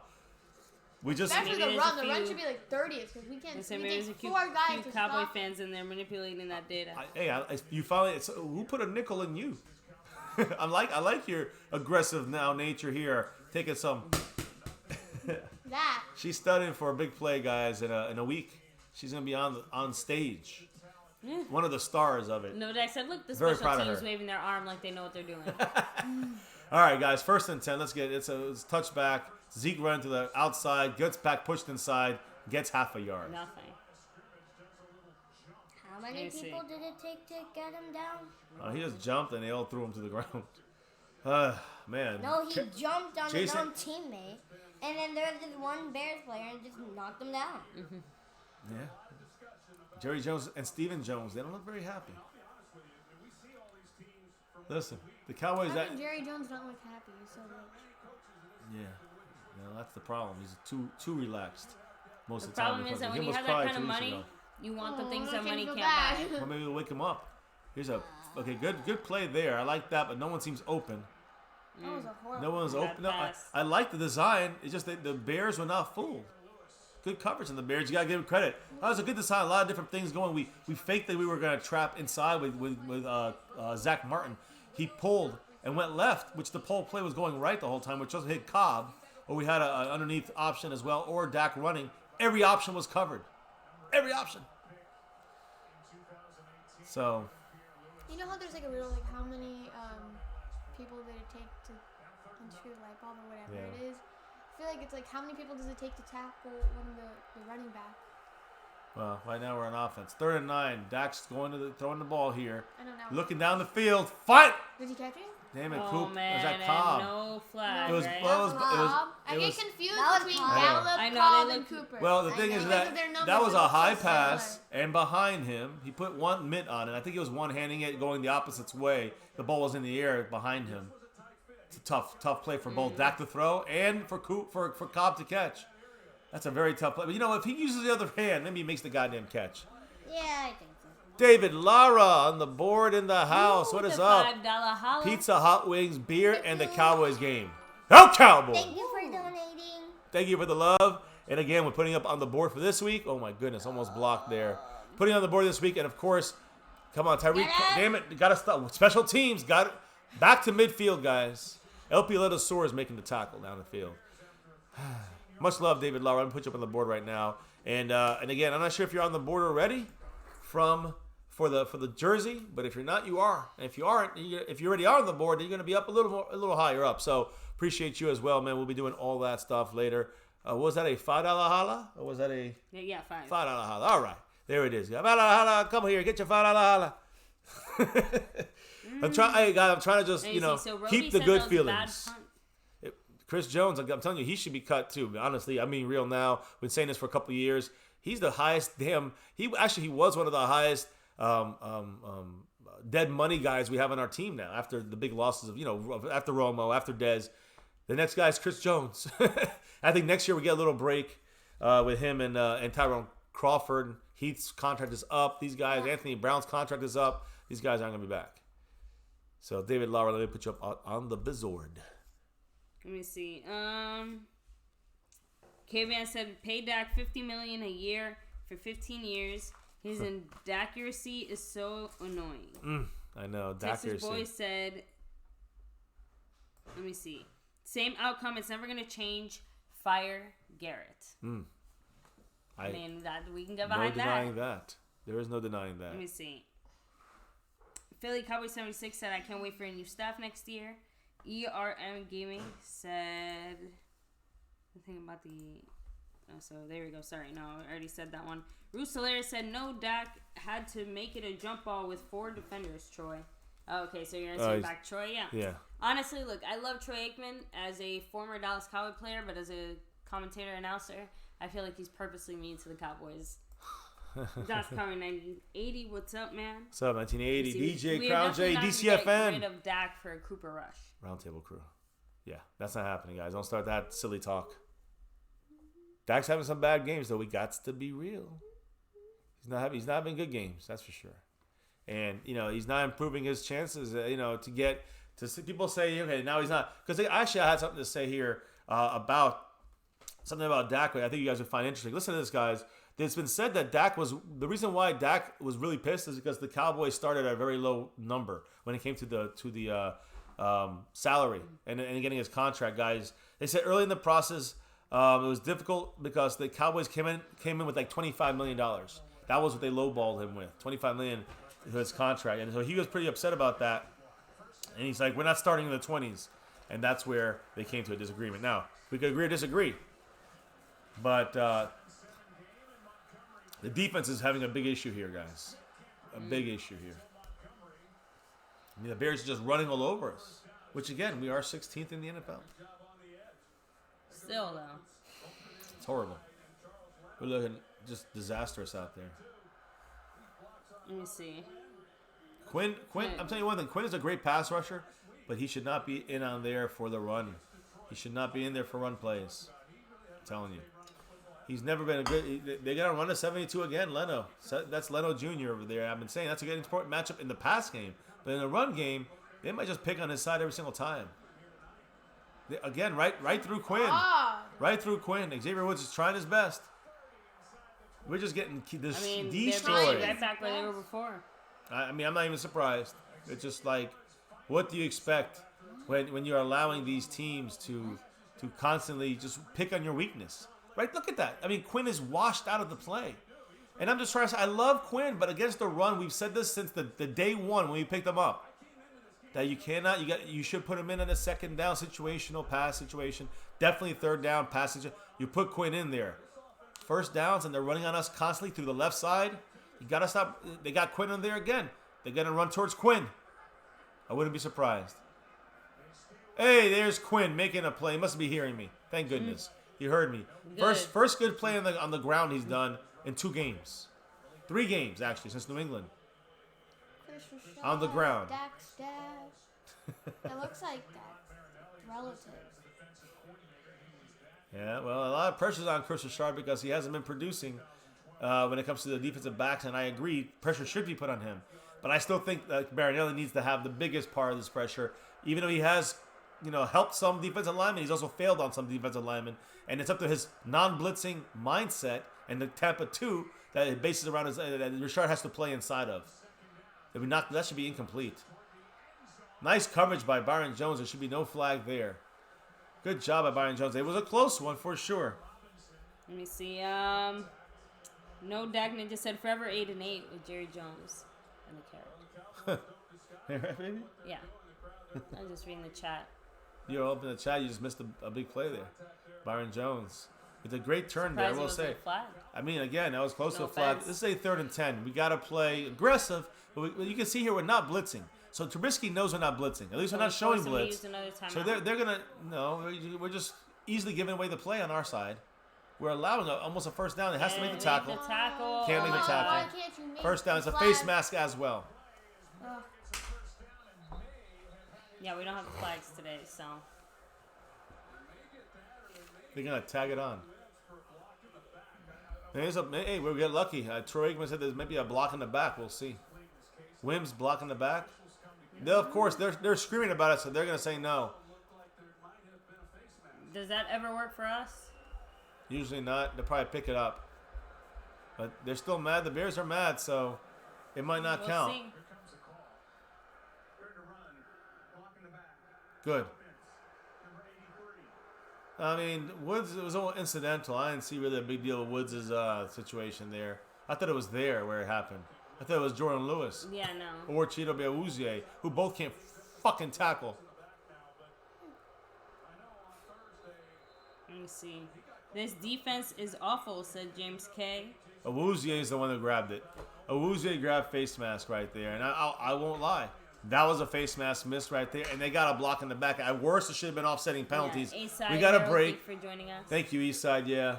How about them Cowboys? I know he loves the Cowboys, even though he's from Houston. 3rd and 13. They're throwing it out short here. Got to make the tackle, Byron Jones. Good job. And if it helps, that's the guy who scored last week on his first touchdown, Horsted. So we talked about him as well. Actually, he scored on touchdown last night in our simulation. So 4th and 5. Looks like they're gonna go for the easy field goal. They got Eddie Pinheiro, who's not the best kicker. So watch fake. You never know with this situation when you don't have a good kicker and you got it seems like a makeable field goal that he might shank. It's one of those where you might see him maybe do a fake here. This would be a time 36. Yeah, no, it's a close one. Mm-hmm. Oh no. It's good. Straight down the middle. It's right down the pike, as they say. Take a commercial break, guys. Take a commercial break. So I need to talk to the channel for a second here. Adult talk. Brody said, I actually thought the rest would be fair this game. We can't win like this. Well, I mean, we can't really complain. I have to admit that the refs haven't screwed us. They've been staying out of it. Is the point?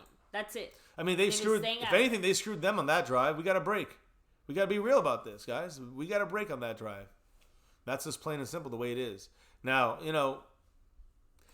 there's something in my mind that when I think about this is that this is I'm used to it. You see, I'm already. You guys see me. If this is week 1, week 2, week 3, and this was happening week 4, 5, or 6, I'd be going crazy right now. Well, thank you, Sean Steinbeck, jumping $5 holla up even saying higher we up. don't have the personnel for Tampa 2 defense, and that is part of the problem. Personnel with the scheme, and again, Tampa 2 is outdated. This is the problem, and Marinelli will not let it go. Let it go. He won't. And so that's the biggest issue with Marinelli's situation right now, in my opinion, unfortunately. And he's not going to let that Tampa 2 base mindset go with the non-blitzing, right? You have your guys playing a cover one safety situation, cover one, where you have one safety and then your two corners going deep, which is the way Richard plays it. It's not a mixing of the schemes very well. And even though I know Richard has some issues here and Marinelli's having some issues here, I feel like this is the biggest issue is the scheme issue. You got that plays into this. People also say, well, Marinelli got better players to work with. That's why he's having more success individually with players like Tank, and a couple other guys. But you also got to look at the guys he's flunked on, like Taco, like his pick Taco, like Tristan Hill right now, which is not even a good start to his career. Exactly. He's miscalling these guys later in his career. So Marinelli to me is still the brunt of the issue, but it's also the scheme mismatch where you can say it's Richard and Marinelli together. So yeah, exactly. So and I'll fix the board. We kind of touched a little bit on the fact that kind of like oil and water, they don't seem to mix. And, individually by themselves, they have their own issues and flaws and positives. But together, a lot of that gets drowned out by the noise. And the noise is just that something here does not seem to work. So, let's see. Got you, Sean Steinbeck. I got you up in there. You're tied for fifth place right behind McKenzie 2 times with the Pollard. But he went through Cash App, so much love. He's the Cash App leader right now. Justin Quarles in third. Ron Smith, the man, in second. And Wayne Montgomery, a little in front of Mr. Ron Smith, trying to pull away. You see the rest of you guys on the board. Much love. Who just dropped some love? Oh, there we go. Aside. Just subscribed. Appreciate you, Aside. Come on in and join the family. Thank you. So here we go, guys. Kickoff is up and away. Let it go out of bounds. It's a live ball. So they're trying to mess with us, guys. Cedric Wilson getting the return here. Hold on to that ball. All right, there we go. On the 24, 25? Yeah. All right, that's fine. No dumb mistakes. There's the block in the back, which kind of happened before the face mask. It's almost like it happened. It's almost like the face mask happened because of the block in the back. I wonder if that had something to do with it. Yeah. I wonder. But it's not the way it usually goes. You grab a face mask, you grab a face mask. I'll scoot in. Yeah, that is Now, this one here, to me, is incidental at the end. But look at it. Close enough. Oh, he's saying some choice words right there. He doesn't get ejected. No, I know. There's just some. All right, so guys, 8 minutes left in the second quarter. First and 10 for the Bears. Here we go. There's some pressure coming on the backside. Dak's getting pressure. He's throwing the ball. Looks like he's throwing it away. Oh, no. And great coverage flag, there. Right? Cooper's blanketed by Eddie Jackson, who I said, he's a guy that's kind of underrated free safety out there. Plays great in the zone coverage. Right there, I think it was more covering man on Cooper there. Definitely stopped him. So now, I know we talked about this throughout the week, but Amari Cooper's stats when he's at home or when he's away are very, very, very different. Polar stats. opposites. We were hoping he'd break the streak here. Now, look, we went quick huddle there, guys. Went back on the line. Still 12 seconds to go. And we're ready to snap the ball here. Witten after motion. We're running. We play action. Nice play there. Come on, please catch it. Cooper with a great catch. I will say this. It sounds like booing, but they're coopering. They're cooping. So here's the thing. The Cowboys are quick huddling now again and not stopping. Hopefully it didn't hit the ground. Hopefully they don't have a vantage point. They got to hurry up and snap the ball here if they have any doubt that he might have dropped it. So Dak's calling the play here. Quick huddle. No huddle, really. It's all signs. I think we're going to just straight run the ball. He tapped his elbow. Probably going to run to Zeke here. And we do. With the push. Right there, Zeke, baby! Go, Zeke! Go! Come on, Zeke. Hold on to the ball. Change hands like he should.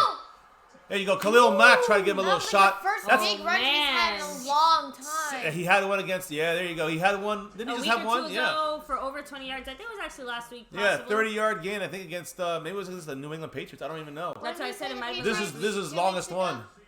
Yeah, that's a big hole right there. He found that, ripped one off there, ripped another one off. Again, you know what, the Cowboys, they quick huddled on purpose because they saw the Bears had the personnel issue and they were tired. The Cowboys could still quick huddle this. Didn't you say something about getting like 1,000 yards? Oh, he's over 1,000 now. Oh, yeah. Third season out of 4 with over 1,000 yards. He's at 1,056 yards rushing.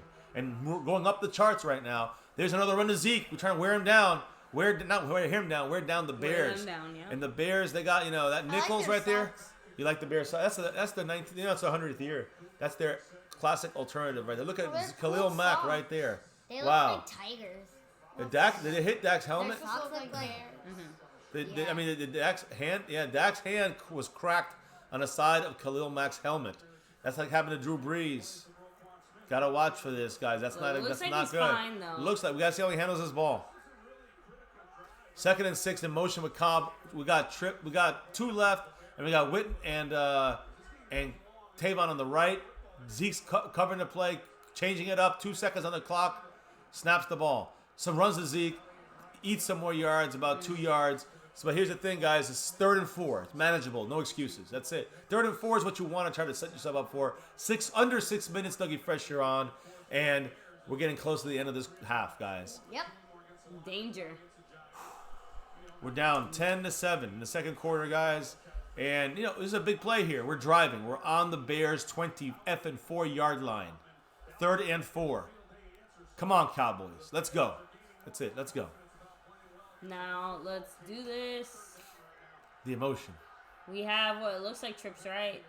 Yeah, now we're saying Cobb in motion. No, it's not. It's two on each side with Olawale in the backfield going out for a pass. What a bad communication there from Dak to Olawale. Oh, that's what happens when you don't have Tony Pollard in the game. Great job, Olawale. Well, I mean, that was a horrible. I don't know what He didn't even turn. Because it was a misread there. He's supposed to turn around there. Zeke would turn around. Pollard would turn around. And that's because, okay, why doesn't Olawale know to turn around? Because he doesn't get that many opportunities to be in the game. Fault? He followed the play. I'm not sure whose fault it is, but he executed the play call. Yeah. Here we go, guys. Will Maher make it? 42 yards. He misses a lot from 42.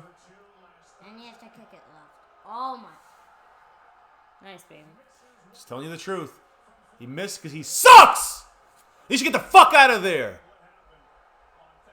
But hey, let's reevaluate. Let's reevaluate the kicking situation for the show to show everybody, hey, everybody, look what we're doing. So sickening. These points. I'm getting pissed because I can't deal with stupidity from this coaching staff, stupidity from the front office. Sorry, kids, but they know the way it is. I mean, come on, guys, a 42 fucking yard field goal. Not working. 42-yard field goal. I mean, not working. A 42-yard field goal. You can't live with this kicker. Who the fuck can live with this kicker? Apparently we can. No, Jason Garrett, the fucking carrot, and cheap-ass Jerry Jones can. That's the problem with this team. That mindset's still there trickling through. And people say, but it's not Garrett's fault. It's lack of execution because of the kicker. Whose fucking choice is it to have the kicker there? Jason fucking Garrett. That's whose choice. And that's why this is the problem with this team, guys, and it's not going to go away. Didn't I say from the beginning of the year, the kicker is going to lose his games. He's already lost us a couple. And along with Garrett's mindset. Garrett's mindset and a shitty kicker, that's like TNT, guys. You don't blow up the whole goddamn place. And again, he hits a 63-yarder, 2 of them.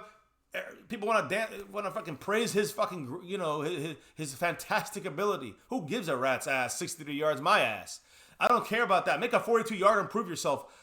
Like 4 times in a row. Can you make something inside of 45? 4 times. He hasn't been able to do it. I think he did it once in 6 or 7 tries. Fuck Brett Maher and fuck Jason Garrett.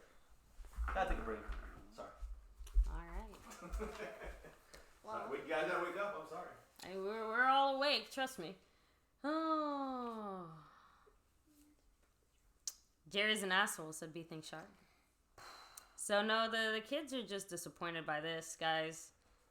Cobb52 said, this is what happens when you have no balls, and Garrett has no balls. So, Rousseler said, and we're keeping Maher. Timmy Thomas said, now I get to hear shit at school tomorrow. Oh, man. Trust me. My boss gives me crap after every single Dallas Cowboy game. But, yeah. Still got lots of game to go. Tomorrow, I might get some. Win, lose, or draw. Let me see. Yeah, I see a lot of you guys saying that Maher can take Garrett with him. Agreed. They're both together. Let's see. Best friends forever. Go to. Wise man said, fuck Maher, let's just go for it on 4th down. I was almost thinking that. Shakir Lateef literally said the same comment right before him. He said at this point in the season, might as well not kick and just go for it. So I was thinking that too. 10. I mean, we're wasting points, leaving points on the board with horrible decision-making by the coaching staff and a horrible kicker. There's a rolling out pocket to the right side. He's got all the time in the world. It's something we should be doing more often. Come on, Joe Thomas! Joe Thomas! Is that a fumble? Get that ball! Treat it as a fumble, Sean Lee. Go, baby, go! Run. I don't care. Get in the end zone just in case. Get in the fucking end zone. They blew the whistle. I know. It wouldn't matter because let's see if the ball comes out early though. He pushed it forward. That's incomplete. It was close. If that ball starts to wobble before it comes, that would have been nice. You never know what it is. So you got to go after that ball. Hit that like. Don't forget, guys. 130 plus in here. Hit that like. Yes. Helps the channel out tremendously. It costs no money. It's free. So go ahead, hit that like, subscribe, notification bell, grow the family. Let's do it together, guys. Win, lose, or draw, good, bad, or ugly. Repping that star over everything. So 2nd and 10 under 5 minutes. A run by Trubisky. Sean Lee cannot keep up, and Trubisky just slides. Sean Lee can't do much anymore. I know. He was there just in time. Of course, little J, I'm sure little G will be going to represent the star over everything no matter what tomorrow. Always. No matter what, guys. Win, lose, or draw. I just don't want to look at that play. Listen, this game is far from over. Oh. You gotta still be. Yeah, see, there's the miscommunication. That's what happens when you don't have somebody who plays out.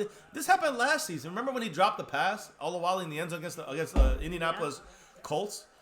He had to be forced into a play. What, the third play he was in the whole year with Linehan? I mean, here's a Deacon defense. Now it's 3rd and 6. Wide open. There was miscommunication by the Cowboys. Horrifying.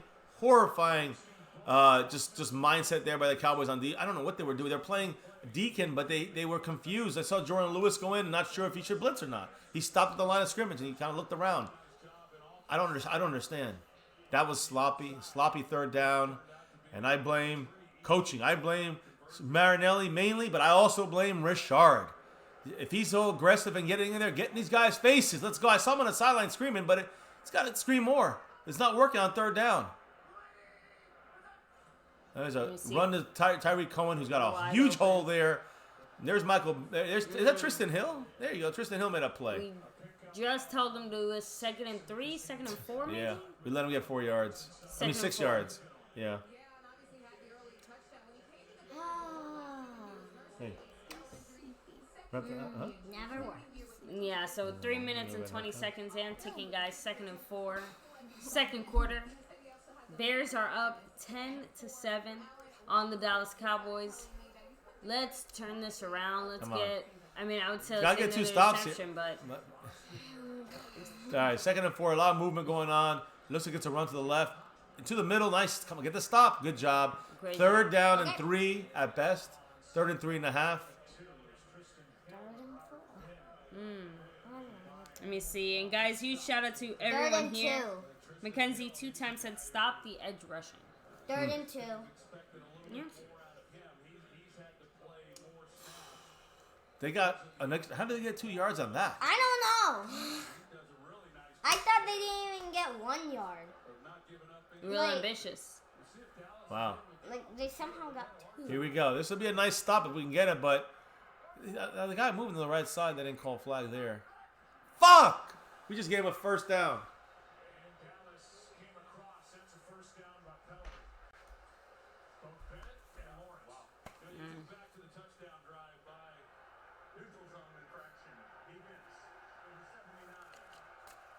Don't know.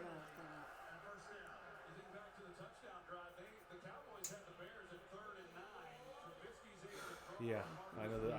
I feel it. My God, I can't deal with this lack of discipline in this team. And that's from the veterans right there, Tank and Bennett. Supposed to be knowing better than that. You know, the offenses, even shitty offenses like this, like the Bears, don't have to do a thing. They don't even have to even run a play. They went from 3rd and 9, an incompletion, to a 1st down, to a 3rd and 4, which then gave them a 1st down and eventually led for a touchdown. So, right there cost us points. And then, here, giving them a straight-up 1st down. Just continuing a drive. Let's see where this one ends up. Because we couldn't put up 3 points on the board. We couldn't tie it up. Well, we must not even have a kicker. Use Jeff Heath's kickoffs. Well, he's not even in the game either. He's out. What disgusting. This is an implosion of... Sully said, why has the Dallas D been regressing? Back-to-back busts from Taco and T. Hill. And that you put on Marinelli. Dark Vander Esch said, should have been delayed game when Mitch ran. Let me see. Rich old white people ruined the Dallas Cowboys. You guys crack me up. All I hear. excuses, said Keith Aguilar. From who? From us. Really? Excuses? Yes. All right. Not another Cowboy fan. So, how y'all letting Trubisky draw you offside, said Rack City. K-Man said Tank is average at best. Let's see. I disagree with that comment. The Marinelli training, said Montana 808, is showing. So. Well, I mean, he used to put together pretty damn good teams and do again in 2000s. You right? Yeah. Just my pop socket's not like 100% stuck on my phone anymore. So like. He's fine. Anyway, yeah. Oh, I can't hold it that way anymore. But 1980 said Cowboys already look defeated on the sideline. I will say again, other than that first drive, I feel like everything that we do right eventually turns around and something happens that's not good. Feels like we do something right, then we do like 2 things wrong. Exactly. Whoops. I'll be right back. Can you grab that for me, please? Just leave it there. Well, now I'm here. Guys, I'm feeling the pain. I'm feeling the pain of feeling the way I feel the way the Cowboys are looking on that field, guys. I mean, they're looking like they defeated, like 1980 just said. They look like they're out of it. They don't know what they're doing. They're confused. The lack of communication. All of these things, when you add it up, there's of course player execution involved in here, but it's straight up. We don't have a good team. Mainly, there's reasons. Right? Some teams don't have good teams because of injuries, because of this, because of that, because we don't have very good coaching, and maybe our talent level has been overestimated by our own, owner, GM Jerry Jones, and head coach Jason Garrett. Run up the gut, just tearing us up. First down again, 10-yard gain. Run up the gut, tearing us up. Run up the gut, tearing us up. That's what they're doing, guys. I mean, 2-minute warning for them right now. I mean, this is going to be halftime in a minute 42, guys. Ticking, and they're ready in field goal range. Easy run up the gut here. Bam. And they didn't get it, guys. Did not get it. Short of first down. So now it's third and 1. It's going to be 3rd and 1 now. And now you got to say, okay, can we get a stop here? Will they go for it on 4th down? Either way, look, they're quick huddle back. We're not even ready. Michael Bennett's out of the game. We're confused. We're not even set. There's Trubisky up the gut. And looks like he got it. Yeah, they're marking him for a first down. But now it's going to be under a minute if they don't call a timeout. It's on a minute 10, and it's ticking. 9, 8, 7, 6. Yeah, here we go, guys. So, under a minute, guys. Shotgun on our 34-yard line. The Bears are driving again.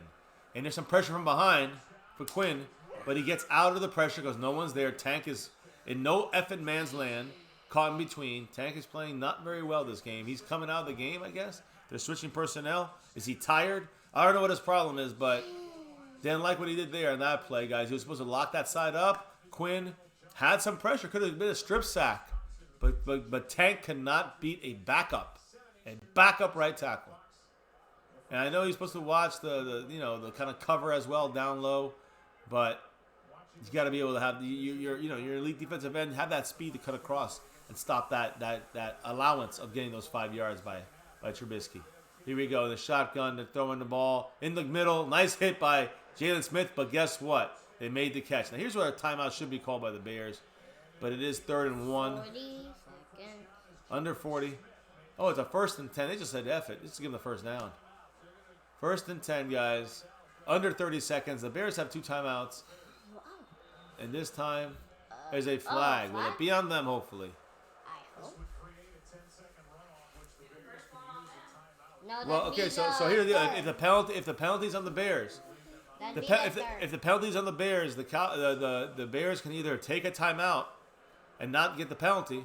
It's on the Bears, or they can take 10 seconds off the clock, which they won't. They'll take the timeout. There's a guy. Yep, see him, the receiver. So they can either go to 19 seconds or use a timeout. I'm sure they'll use a timeout. There it goes. So they use a timeout. There's still 29 seconds. Only one timeout now.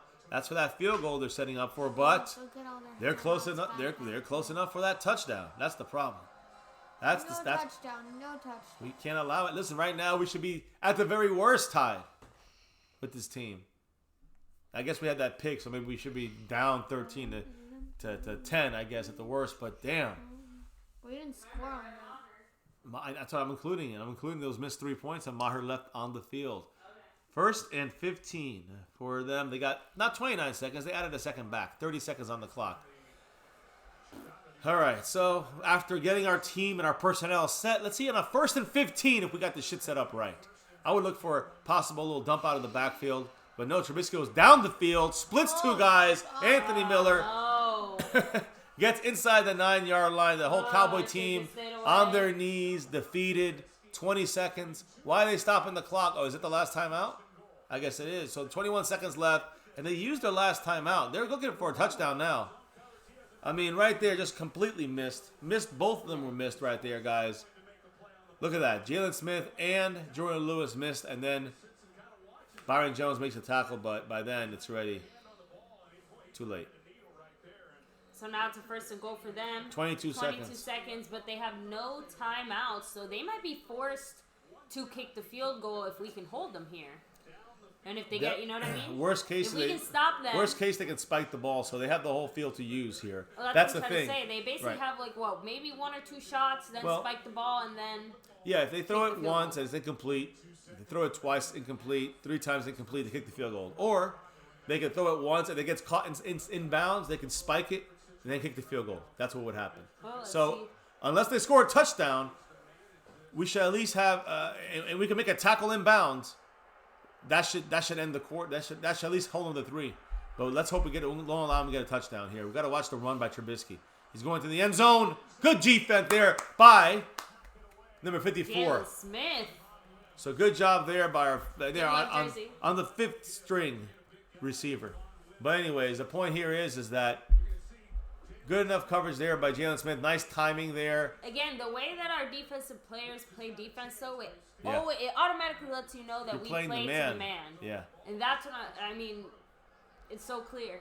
Well, when you have a good pressure blitz rush going, it's a lot more helpful when you can play the man that way. Hey, right there, I'm not complaining. I'm just pointing out the fact that good or bad. Here we go. They dump it down. There it is. Same play. Wow. 54. Oh, no, and he's hurt. Wims got hurt, guys. His knee looks like it's pretty bad. Oh, what are they dancing? Whoa. I don't think he realized he was hurt. Oh, I know. Oh. And then he just crossed himself right afterwards. Just saying. Same play. Oh, no. His Jalen knee. Smith His fell right right knee. on his leg. Look. His knee with all the body pressure fell on his knee. Inside. Is it his ankle, maybe? This is his No, knee. it's I can't imagine It looks someone like he's falling grabbing on his my knee. left ankle With the pain it has on it. Yeah. with the bone. No. I think I'd cry. Oh, I feel bad. Why is he wearing different shoes? Oh, they have the cleats thing, by the way. It might cause my cleats. Yeah, but you know what? A lot of players are not wearing them. Bad luck? Well, no, because let me get it to you guys. Many of the Cowboy players are not wearing the My Cause, My Cleats campaign because the cleats are not conducive to natural grass at Soldier Field.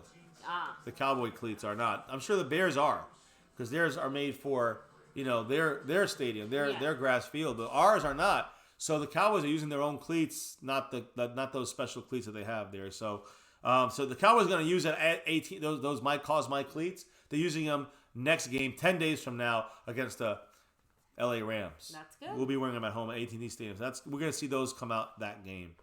So, I mean, as I was saying, the strength tonight, guys, the Cowboys average 8.5 yards per attempt. Second best in the NFL. The Bears allow just 6.5 yards attempt. Fourth best in the NFL. But you know what's the worst part about this? That's kind of predicting. The Cowboys are kind of moving the ball. The Bears are stopping us at times. It's a good battle there. The other side of the ball is where it's embarrassing. Weakness and weakness. And their weakness is their offense right now compared to their defense. And their weakness is killing our weakness, which is our defense. Their weakness is beating our weakness. And that is where we're losing out, guys. We're second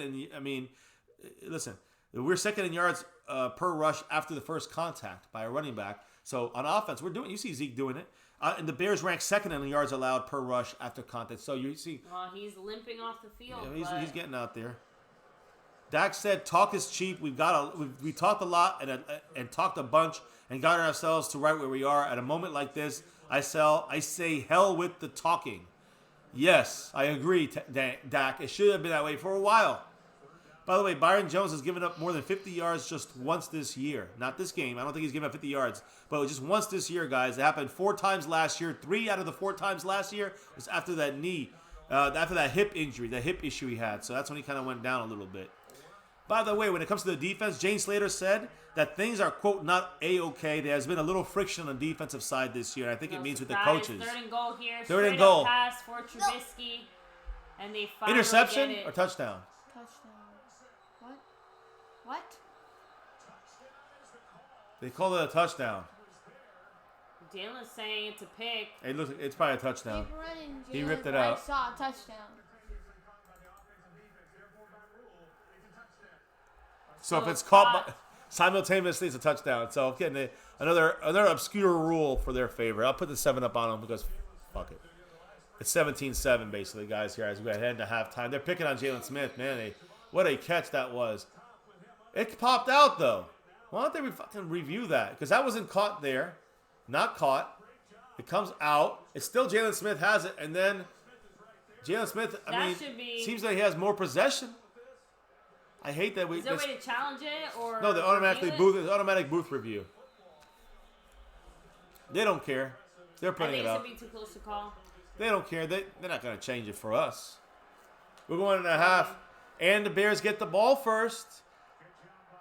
Let's just hope we can do well in the 3rd. Yeah, guys. And yeah, listen, to me, the team never secured the catch, but the realization. I agree, but the realization of the things are, guys, is that we're just not good enough to overcome these things because we're not a good team. Whether it's misplayed talent level by the coaching staff and the scouting department, or just shitty coaching combination of all that stuff. You're seeing it on the field, and you're seeing it. I think in the end, it's the mindset. I know, but from Jason Garrett and Smith's been Jerry crapped Jones. On so bad in this game, he's had. Well, I'm just saying he's had several good plays. Then he should uncrap himself. And a few of them, or pretty much half of them, have been like called back or made irrelevant in some way. 10 seconds to go. It's half. I'm putting halftime up because why not? You guys. 10 seconds. Yeah, I'll get them their halftime snacks. Yeah, you might as well start it now. Because I want to see this first. I want to see all right, that's fine. Once the clock hits 0. Right down. Ron Smith, 59 points on the board. Stream Boston at much love. He's in second place with Wayne Montgomery in first. And you see down at the bottom there, Ron Smith also there. Right now, McKenzie 2 times leading the Cash App. Daniel Mason, Cash App King from last week. Much love to you guys. With 5 seconds left, 1 play to go. This will just be running. This will be just sitting on the ball. Fighting. Cowboys are getting chippy. With 3 seconds to go in the half. Come on, yeah.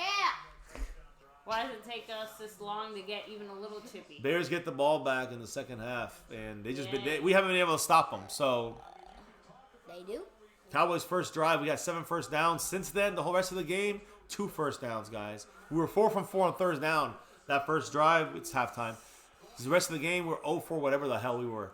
So go ahead, kids, do your thing. I need some time with the MCF family here. Guys, again, make sure to hit the like if you like what you're watching. Subscribe if you're new. Hit the bell.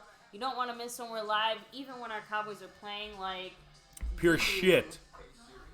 Let's just be real about it. That's what we're playing like shit, guys. And very frustrating. Very frustrating. Yeah, I don't even care about Dak's contract anymore. Byron Jones giving up whatever. I mean, I just care about this game right here. And that's great that Zeke has over 1,000 yards. Good for him. And it's great that Amari Cooper, I think he's like a little closer. He needed 29 yards to get his 1,000 yards. I know Dak, he's a little closer to getting to 212 to get over 4,000 yards for the season. That's all fantastic.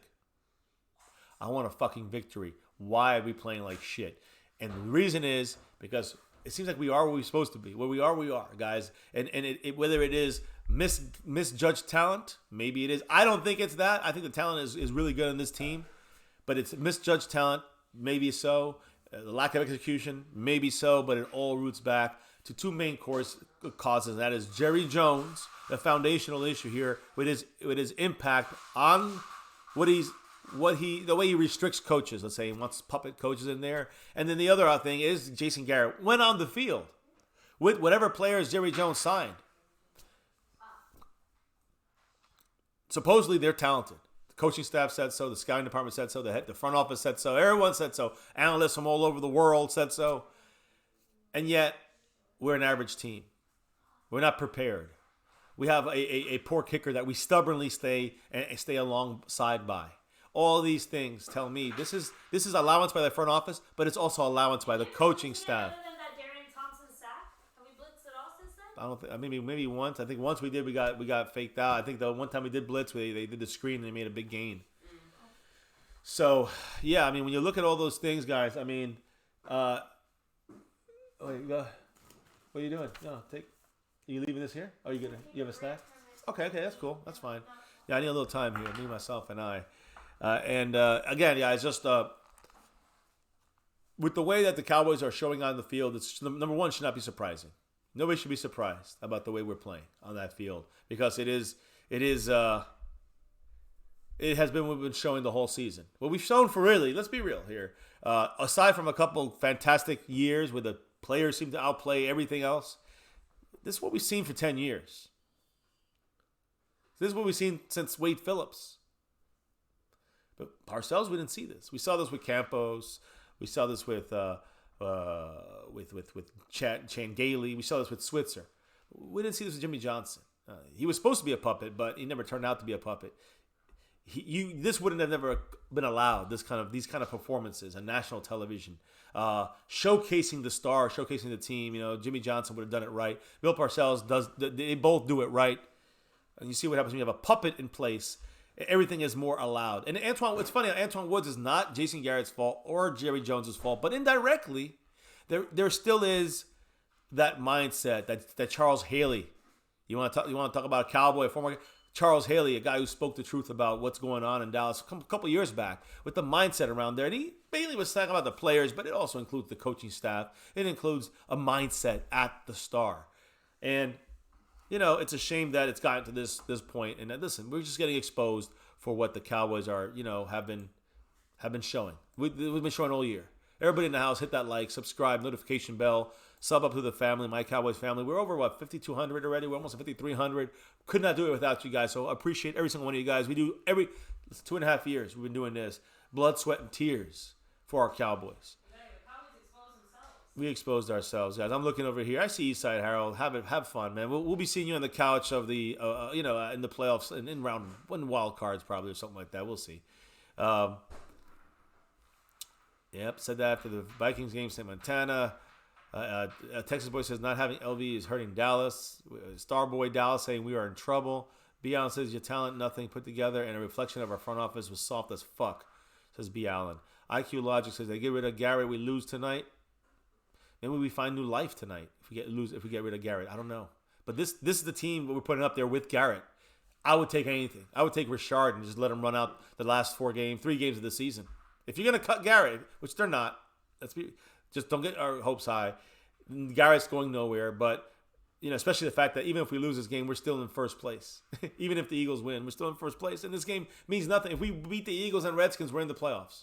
Doesn't matter if we lose this game, the Rams game, and the Eagles win all their other games other than ours. If we beat the Eagles and beat the Redskins, we're in the playoffs. How good do you feel about that, Cowboy Nation? MCF family, my family on here? Not good, I hope. Does anyone look upset on the team? Not really. Chris Richard was only yelling a little bit, but it's almost worn out to this point. Keith Aguilar, yeah, I see you. Jordan Daniel, I've been quitting on Garrett since day one. Hey, I'm with you. Don Oliver says, why not review the touchdown? They did booth review it, Don Oliver. They let him have the touchdown. But again, David Yoder said this is really bad. Randy Althor said the issue started on the second drive. Again, the non-scripted drive. Last week had a scripted drive. Fantastic. With more of a dynamic kind of offense. It's interesting how those scripted drives changed last week. And it seems more Kellen Moorish. Then the rest of the game gets conservative. Gets predictable. Although I will say, this game, I've seen some creativity and just lack of execution, good defense. The offense isn't the problem here, I would say. Although there's been a couple questionable passes by Dak and some other issues, but it's special teams with horrible coverage, and then of course the defense, just horrific. The mismatch, whatever you want to call it, I don't know what the right word is, but the inability to mesh well with Marinelli and Richard is the root problem on defense. You got to micro things out a little bit. The macro is Jerry Jones, the issue. The microing is a lot of little issues. But the macro issue on the actual in-game team is Jason Garrett.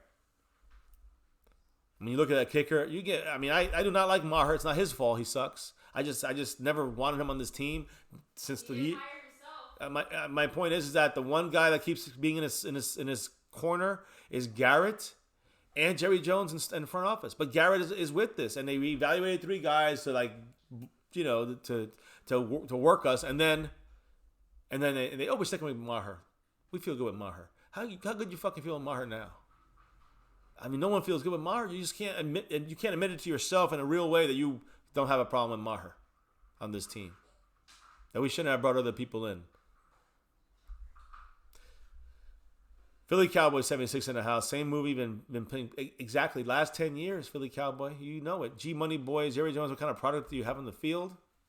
And it's supposedly some good talent, but some of the talent's being hidden by the coaching staff. It's dragging us down, and they're doing it continuously. Whether it's bad coaching decisions, but with certain key positions like kicker, which nobody wants to admit is a big deal, especially on a Garrett team where they rely on kickers all the effing fucking time. So Jump Tube said if you were in the NFC West, JG would be fired by now. Shit, he'd be fired hopefully 5 years ago if he was in the NFC West. Lone Star said they're making Trubisky look like an all-pro.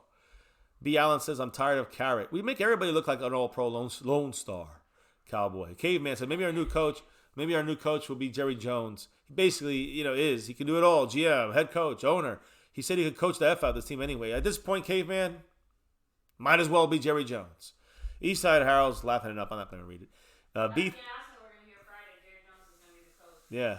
I wonder what the Friday special is, guys. That's right. Tomorrow, 10 o'clock. Is it Central Time? 11 Eastern? 10 o'clock. Central, yeah. So it's going to be, 11 Eastern, 10 Central, adjust accordingly. But we might go live. We might go live here on an audio version of our My Cowboys Family, and maybe even have a little spill here, a little discussion, if time allows for me. But tomorrow, they're supposed to go live. They're supposed to be going some big announcement. Jerry, it's probably some propaganda for Jerry Jones to make more money. Be aware, guys. We got gear for years. That heightens the reason why you go with these jerseys right now. I mean, same exact jerseys as the ones you see at the authentic ones in the Cowboys Pro gift shop, minus the tag that says it. So this is what we're raffling. Not this jersey. The choice is yours. The choice is yours. Yes, you guys can pick whichever jersey you'd like for whatever team you'd like. Mike Mosh, South of Heaven 88. His link is in the description below. You can buy your own too if you don't win the raffle. But we're giving 2 jerseys away tomorrow right here at MCF, My Cowboys Family, for Fan Friday.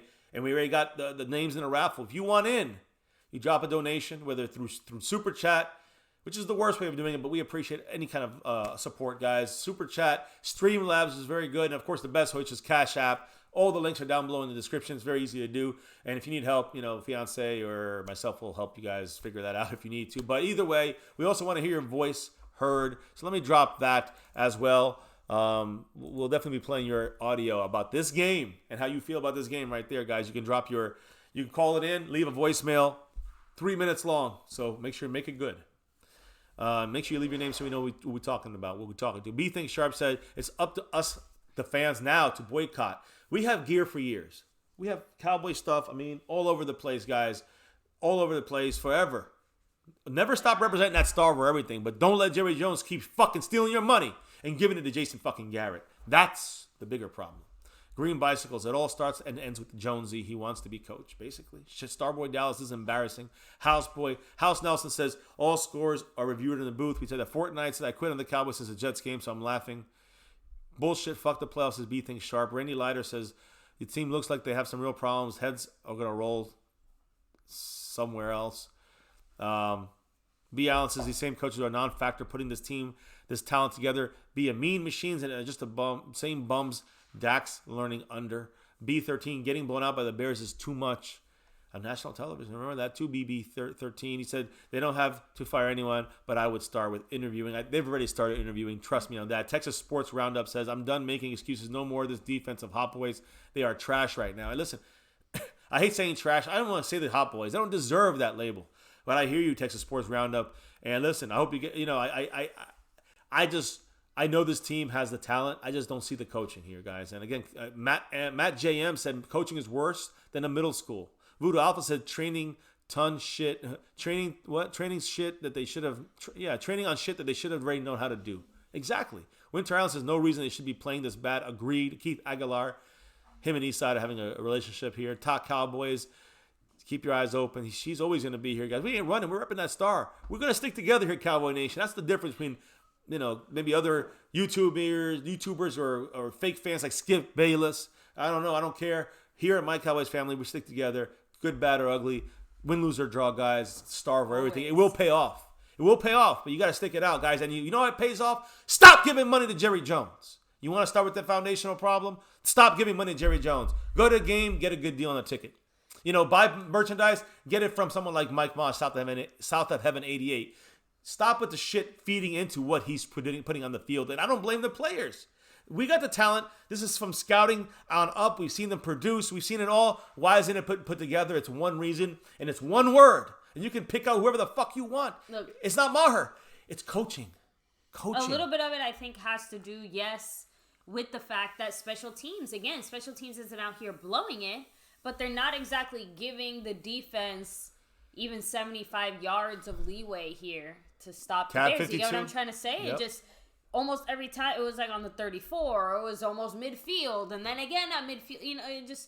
We are not necessarily putting ourselves in a position for our defense to do a good job. And again, we are already a struggling team that is not consistent. 6 completions out of 13 attempts for 60 yards.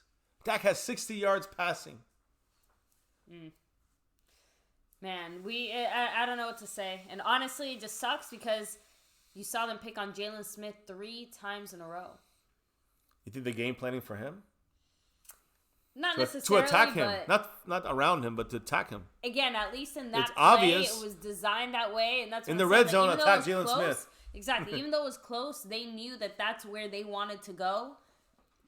And again, even the Cowboys knowing at that point what they were going to do, it didn't seem like it was enough. Let me get the third quarter rolling here, guys. The kids are eating, have a little guys, snack. It's a little tough, especially on these school nights, trying to get it all. School nights, we have to prepare everything beforehand. It is My Cowboys Family, so it's all 4 of us. So, but hey, much love. Appreciate everybody out there. When your family's chilling with us, we do curse. This is the definite non-PG-13 streams and all that. So so Kappa, don't come for us. There's a flag, and there's a stop by the Cowboys. They stop about a little over the 25, but stop hitting.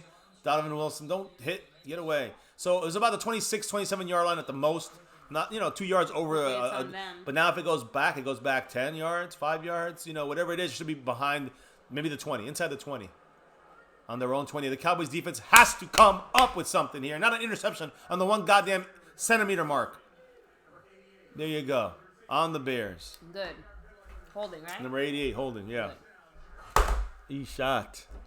Shit, sorry. Perfect. And then we go ahead and catch up with you guys here real quick. Yeah, been having a good chat with my crew here, my family, my familia. Yeah, Jeff Heath is out. Anthony Lavelle. Yeah, Jeff Heath is out. But I guess he could technically kick field goals. I don't think we're ever going to have him do it. We need him too much as a safety. Well, yeah, he can't do it this game, though. Exactly. C-Rose said it. They attacked the middle of the field 3 times, no adjustments. No adjustments. And here it is. Much credit Trubisky to Jalen keeps Smith. it and gets 6 yards. Plays. Great read by Trubisky on a read option. Again, something the Cowboys pride themselves on doing, and everyone stops. We can't stop the other people. It's just too bad, guys. It's a wasted talent. And we've done this since Romo and Des Bryant and DeMarcus Ware we'll switch off. with Wade Phillips and eat this off screen and you can hang out over here real quick. All right, guys. 2nd and 5. Should be a false start on Leno, but nothing there. We get in there. Good stop there by Darian Thompson. Good tackle. 2nd and 5. Now it's 3rd and 2. Yeah, we're still not blitzing. Oh, yeah, we're not going to blitz either. It's Marinelli's call on that, guys. And again, I do think that that's one of the secret killers of our team. It's been one of the most consistent things on our team ever since Marinelli took over at the Tampa 2. Turnovers have disappeared on this team. Well, it's 3rd and 2. We're supposed to be the 3rd best defense on 3rd downs. Can we get a stop? We shall see. Trubisky's reading us like a book right now. We're looking confused. He's not set up top. All right, now he is. Get at him. Look, Bennett got fooled. Everyone got fooled. Easy first down. Yeah.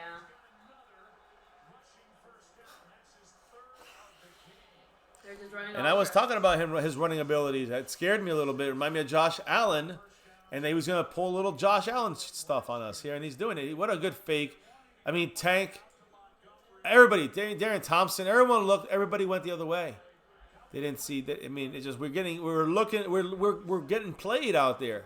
We're getting played. Not just outplayed. We're getting played schematically. Another 1st and 10. Cowboys they on the line, just like, okay, I'm here. They're sleeping. Tristan Hill's in the game. There's some And pressure. And we finally get a sack by Bennett, I think. So again, he blitzed. Michael Bennett inside, playing the 3-tech. Actually, yeah, Tristan Hill was in there too, but Bennett was in there. Actually, he was playing the right. He was playing Quinn. He was but Bennett was in there as the right and in for Quinn, which is good on 1st down. That's the versatility of Bennett. He can play both ends. Bennet's back there replacing Quinn. Replacing Quinn, which is good right now, as long as he's not hurt. Replacing him is good because Bennett can stop the run and stop the pass. So do it either way. He's ready to roll. Look at Bennett. He's ready to roll. Let's go, Bennett. Come on. He bum rushed him. Down he goes. Awuzie touched him down. 3rd down and about, what, 7, 8, 6? I don't know. They gained 9 there, so. Look, whether it's the Cowboys' game planning and scheming specifically, or Dak because of his contract not wanting to do it, so he just chooses not to, we are just not running Dak. And I think teams definitely figured that out very early on. Yeah. You know, this is we're talking about the grass field. This December 5th, guys. We've played only one game on a grass field this year, and that was against the Redskins. You figured the Cowboys would be ready with their cleats, though, and have preparation. Let's go. Which it seems like, oh my God, Let's Cordell. Let's not blame the cleats here for this one.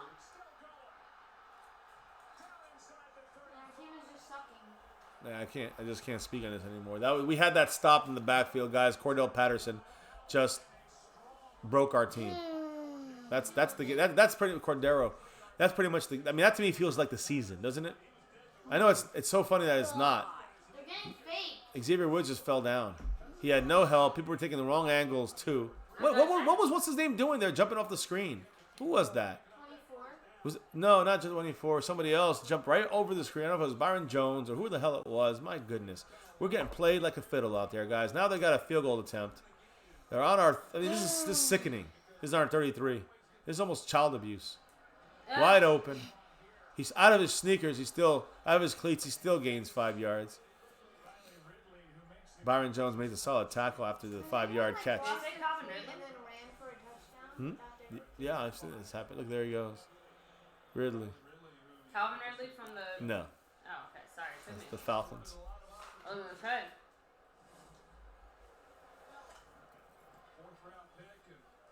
Second and 5. Trubisky in a shotgun with David Montgomery, the rookie running back, number 32 on his left. Trips right. He made a quick call there, seeing our coverage, probably very predictable. A run and another 1st down. In the red zone.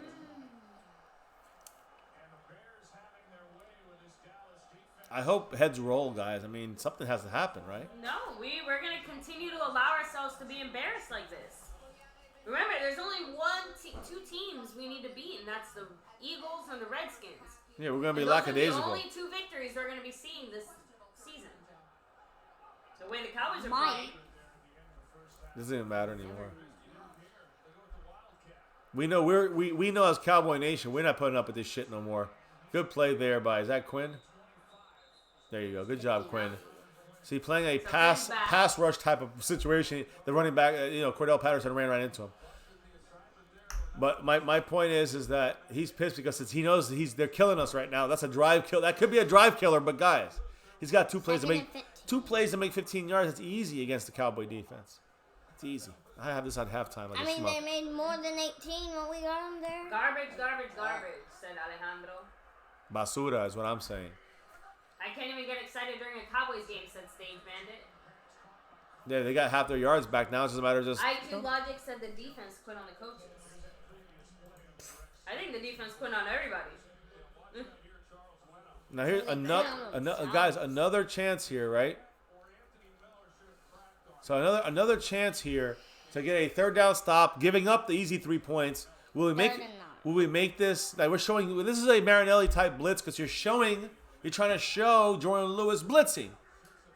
He's on the line of scrimmage. He was showing the blitz already, and he's showing 90 blitzing. That's Tank standing up blitzing. We're coming with a blitz here. High snap, get in there. He's going over the top.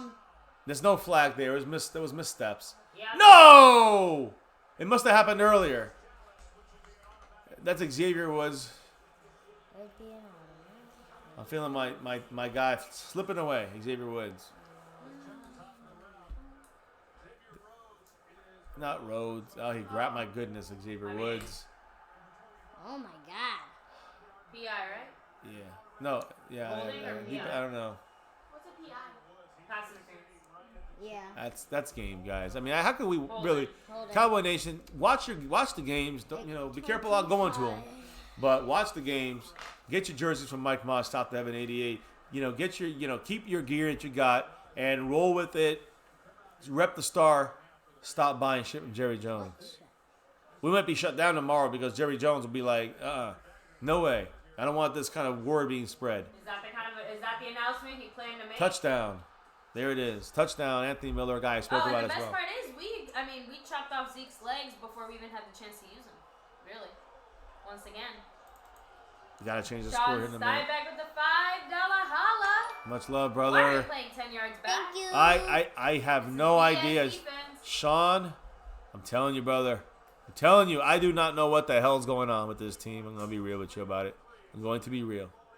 I don't know. That's all. That's all I got to say about that. I just don't know what's going on. You're basically in a tie for 4th place right now, brother. Appreciate you being on the board. Whoops.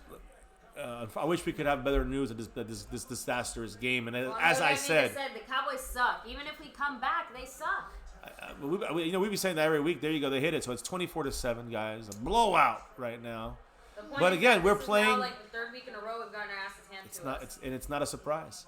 I was talking to Chicago Bob earlier in the week, and he's like, it's going to be a tough game against you guys. I said, no, it's not. I said, you guys will probably have your way with us if certain things go. If certain things start going the predicted way, every single thing that we were worried about happening is happening in this game. Every single thing. We had a great start. We said we saw that last game, and then we didn't score for. I said it. 51 minutes, we didn't score another point. For 51 minutes in that game after that score, and it's 60 minutes in a game. Keep that in mind. So this game, we had a great first drive. Same thing as the Bills last week on Thanksgiving, and then we just shit the bed once again.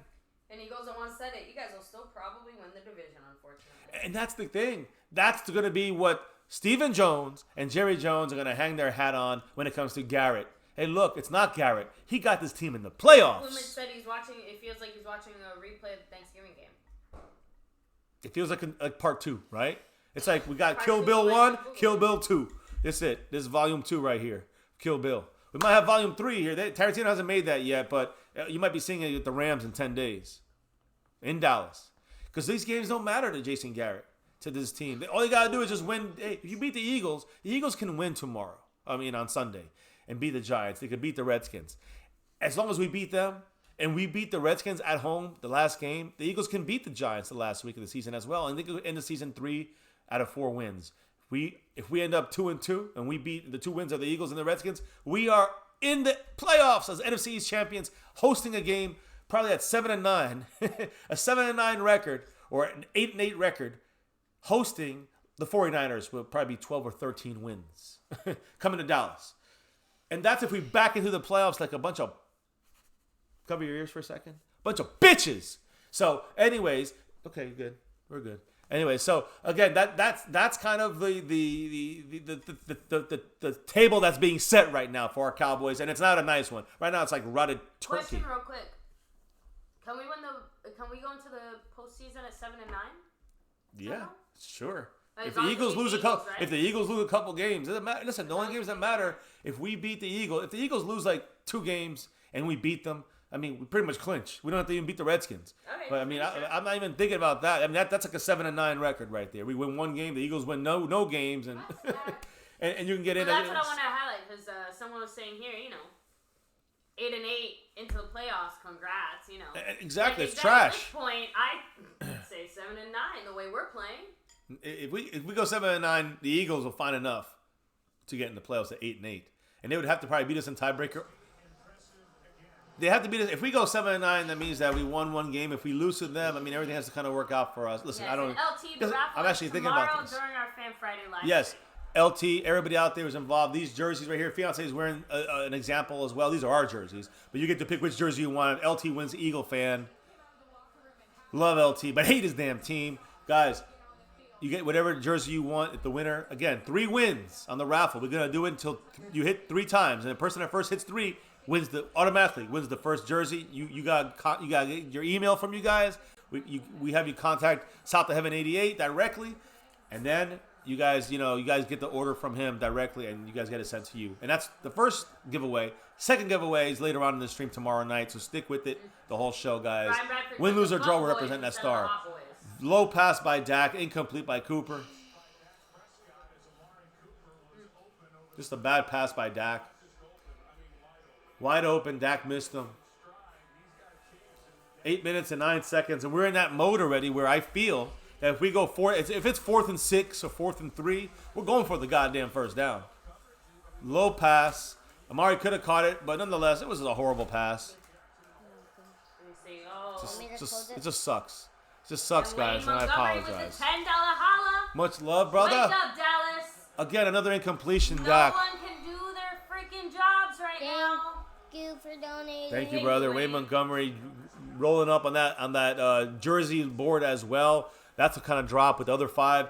He's definitely got himself another chance. I think maybe 1 or 2. I gotta look at it at the end of the night. I'll figure it out. But right now, I wish they would figure out. The Cowboys would figure out the way I figure out that leaderboard at the bottom right underneath us here. I wish they would figure that out. He said his Dak still hurt from Max tackle. Remember when? Yeah, he cracked his hand on his helmet. Like, do you think that he was hurt? I don't know if it could be. Probably hear that at the end of this game. That'll be the big announcement. It's 3rd and 10. They're blitzing a corner. He's going deep for the end zone here.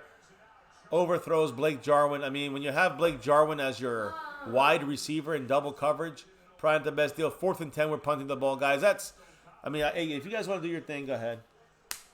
And if you want to watch, you can watch. It's up to you. You don't have to. I know. I don't want to hold you guys to this, and this is just an embarrassment. This is an embarrassment. They have to get to bed anyway soon. But, no. I mean, I'm saying, but... I know, it just sucks. It's like, okay, the Cowboys... I'm almost done here, so... If the Cowboys score, I'll stay. No, we're punting. We didn't score anything. Okay, The Bears getting the ball back. They still have 7 minutes. Oh, yeah, I know. 8 minutes. So that's enough time to score. Another bad fumble.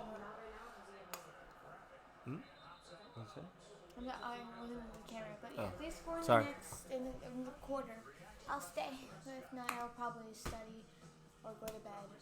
Yeah, we're the laughing stock of the NFL, said Tanner. What's up, Jared Griffin in the house? Sully 4 and out. Ryan Bradford. Fake punt. Stock because we're in between. We're obviously we're not the best. It's not expected for us to win, but it's also we're not the worst. So it's not expected for us to lose. So right in between, where everyone's like, oh, they could win, but they think also could lose. Think about the way we're losing, though. When we lose, how ugly is? Oh, gotta fix the score. When we win, it's like. Yeah, but how are we losing though, guys? How are we looking when we lose out there? No, but how are we looking? We look like a good team. No, we're not looking like even an average team. We're not below average. The only reason why we're going is the playoff. We're not going to the playoffs. We're not. You guys think we're going to the playoffs? Last time I checked, we were the top of the division. And we will be again this week, no matter what happens, even if the Eagles beat the Giants. I know. All I'm saying is that if we do make it to the playoff, it's only because the rest of the division sucks. Oh yeah, that's already a fact. Even if the Eagles make it, they know it because they suck too.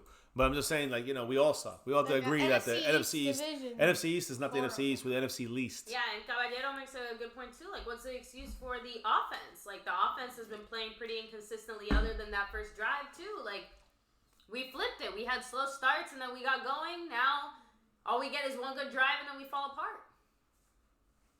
We had one good drive. And then the interception. That was about it. Let me go...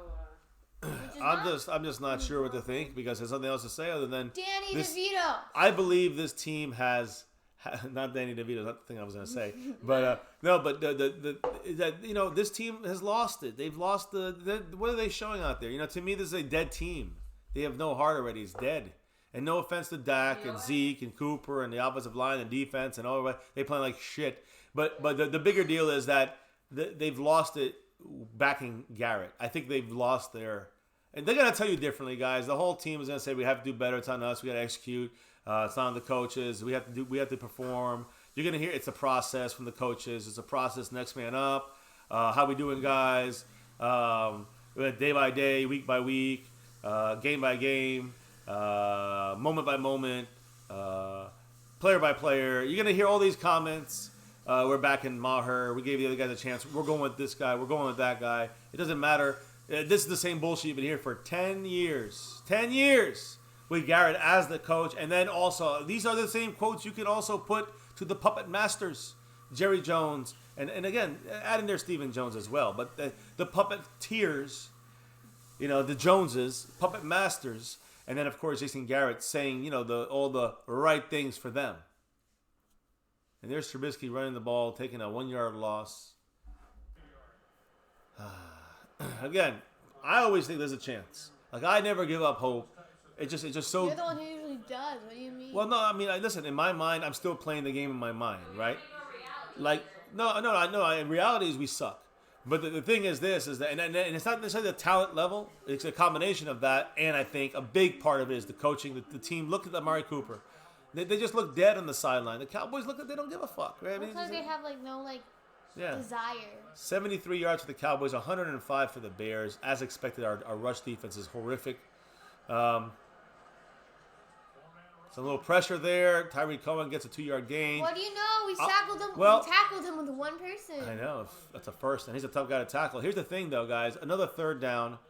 If they get a first down here, it's just listen. The only thing you can hope is that a team like the Bears start to become complacent and start to, we'll go 3 and out, and then we'll punt them the ball because the game's kind of over. If they get like that, we have a shot to get back in the game. Without them giving us that opportunity, it ain't going to happen. We got to make a stop here. It's 3rd and 8. There's no excuses. We got a 4-man line. We're showing a blitz in the top. They're showing blitz, and they don't blitz. We got 4 guys coming in. No pick there. Good coverage by 54. No flag. Even though they're picking on him, guys, he's been playing it pretty good. I'd say obviously that touchdown, which was hardly a touchdown, he's playing pretty good. Leighton Vanish out there clapping, clappity clap. Don't hurt your neck there, Leighton. He's wearing is he wearing a special thing for his neck? It's like a jacket for his neck. It's like a jacket brace. for his neck brace that he's not wearing a uniform with. So watch a fake or something here, guys. You never know. O'Donnell's about to punt, number 16. And there you go. Is he going to bed? No, I don't think so. Fair catch there by Tavon Austin on the 15-yard line, which now in the third quarter with 6 minutes and 20 seconds to go to the end of the third, we got to score a touchdown here and make it 24-14 entering the fourth. We know this. There's still a chance. Got to get on track. We got to stop. Can we get them lazy? Can we get them complacent? Better do something. Better do something. Can we get anything? We got to get something. Ron Smith. Much love to Ron Smith, who's right now rocking the board all over. You see 44 points for Ron Smith right there. You see Ron Smith in second place, though. Wayne Montgomery's got a bit of a lead on Ron Smith right now. So overall leaderboard, Ron Smith's got a little work to do there. But we got Wayne Montgomery rocking it there in first place. They're up in his jersey chances as well. Getting closer to Ron Smith on the chances as well.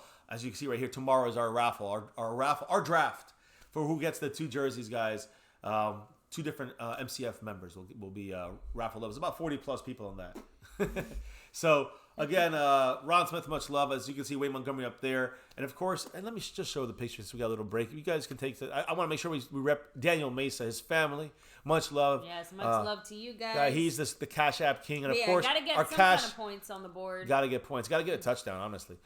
Our Cash App... there he is. Cash App king is Daniel Mesa with the Mesa family. Going to show that right now. 15-yard line. Zeke going to the outside, going right down to the ground. No yards. I mean, they're getting yards. Yes, baby. Okay, no, because I'm in disbelief that we're playing so bad in the air and the ground all around. I mean, again, they're shutting down Cooper, giving him he's losing $1 million there. They're shutting down everyone. Well, we're becoming too. Someone said that they were making their 27th ranked offense look good, and honestly, yeah, I'm surprised that they're 27th because Wynn's our superstar right now. And why is that? Because I remember another superstar that was playing early on in the game, that first drive, that was doing a perfectly fine job. Blake Jarwin. Amari Cooper on the sideline.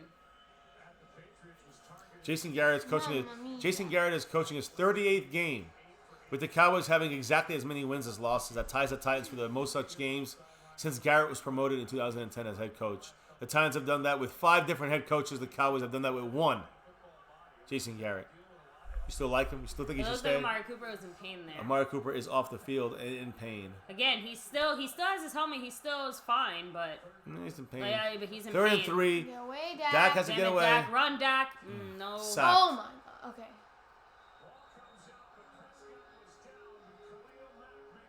Dak cannot escape This is the just embarrassing grasp of and Khalil sad, Mack. and I don't know. We punt. No, what we should do is go for it. Fuck it. We're not going to. We're at their 20. Who cares? I mean, if he didn't get sacked, he had it too. But Khalil Mack. We're on our own side of the field. I know. But at this point, you're really gonna lose the we game. have no choice. Khalil Mack made a great play. Now we'll probably punt it. Oh. I'm not sure how far we have. It's 3rd and 4. It was 3rd and 3. Oh, it's 4th and 10. Forget about it. I didn't know it was that far back. Forget it. Yeah. What do you think the Remember, Cowboys? Zeke got basically no yards. I thought he got back most of those yards. That he did not.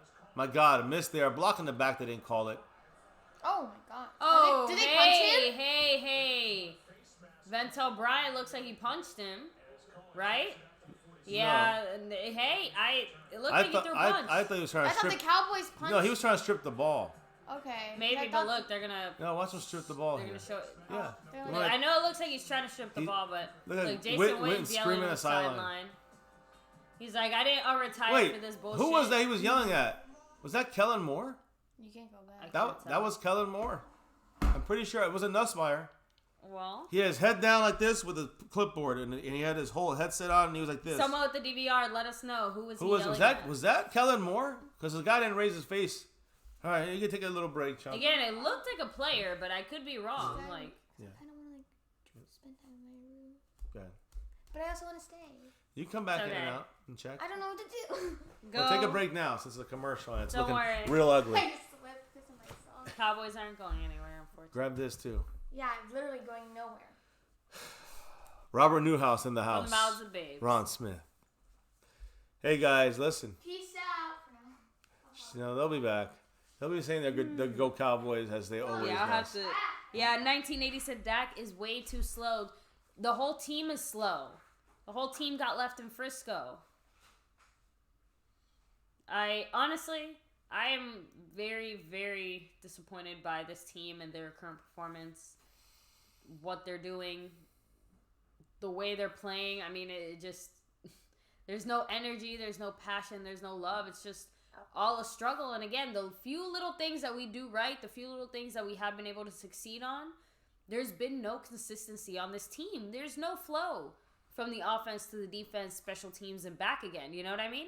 Somewhere along that chain, something stops the production. Something messes up. Something gets us back to square one. And the Bears are on like square 70. See, I go back to the defense for a second. Chris Richard, he said this, quote, "When the ball hits our hands, we have to bring it home. More rip attempts, more strip attempts." And that might be the reason why we're having more missed tackle attempts.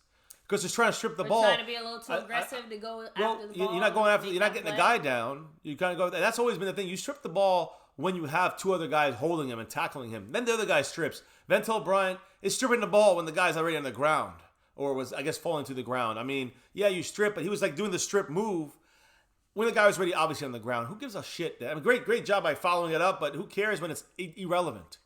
The Bears are on their own 46-yard line. You're the sound guy. On the little G today. There's a pitch out to Robinson. They almost got the first. 8-yard gain. This is an embarrassment, guys. An embarrassment, plain and simple.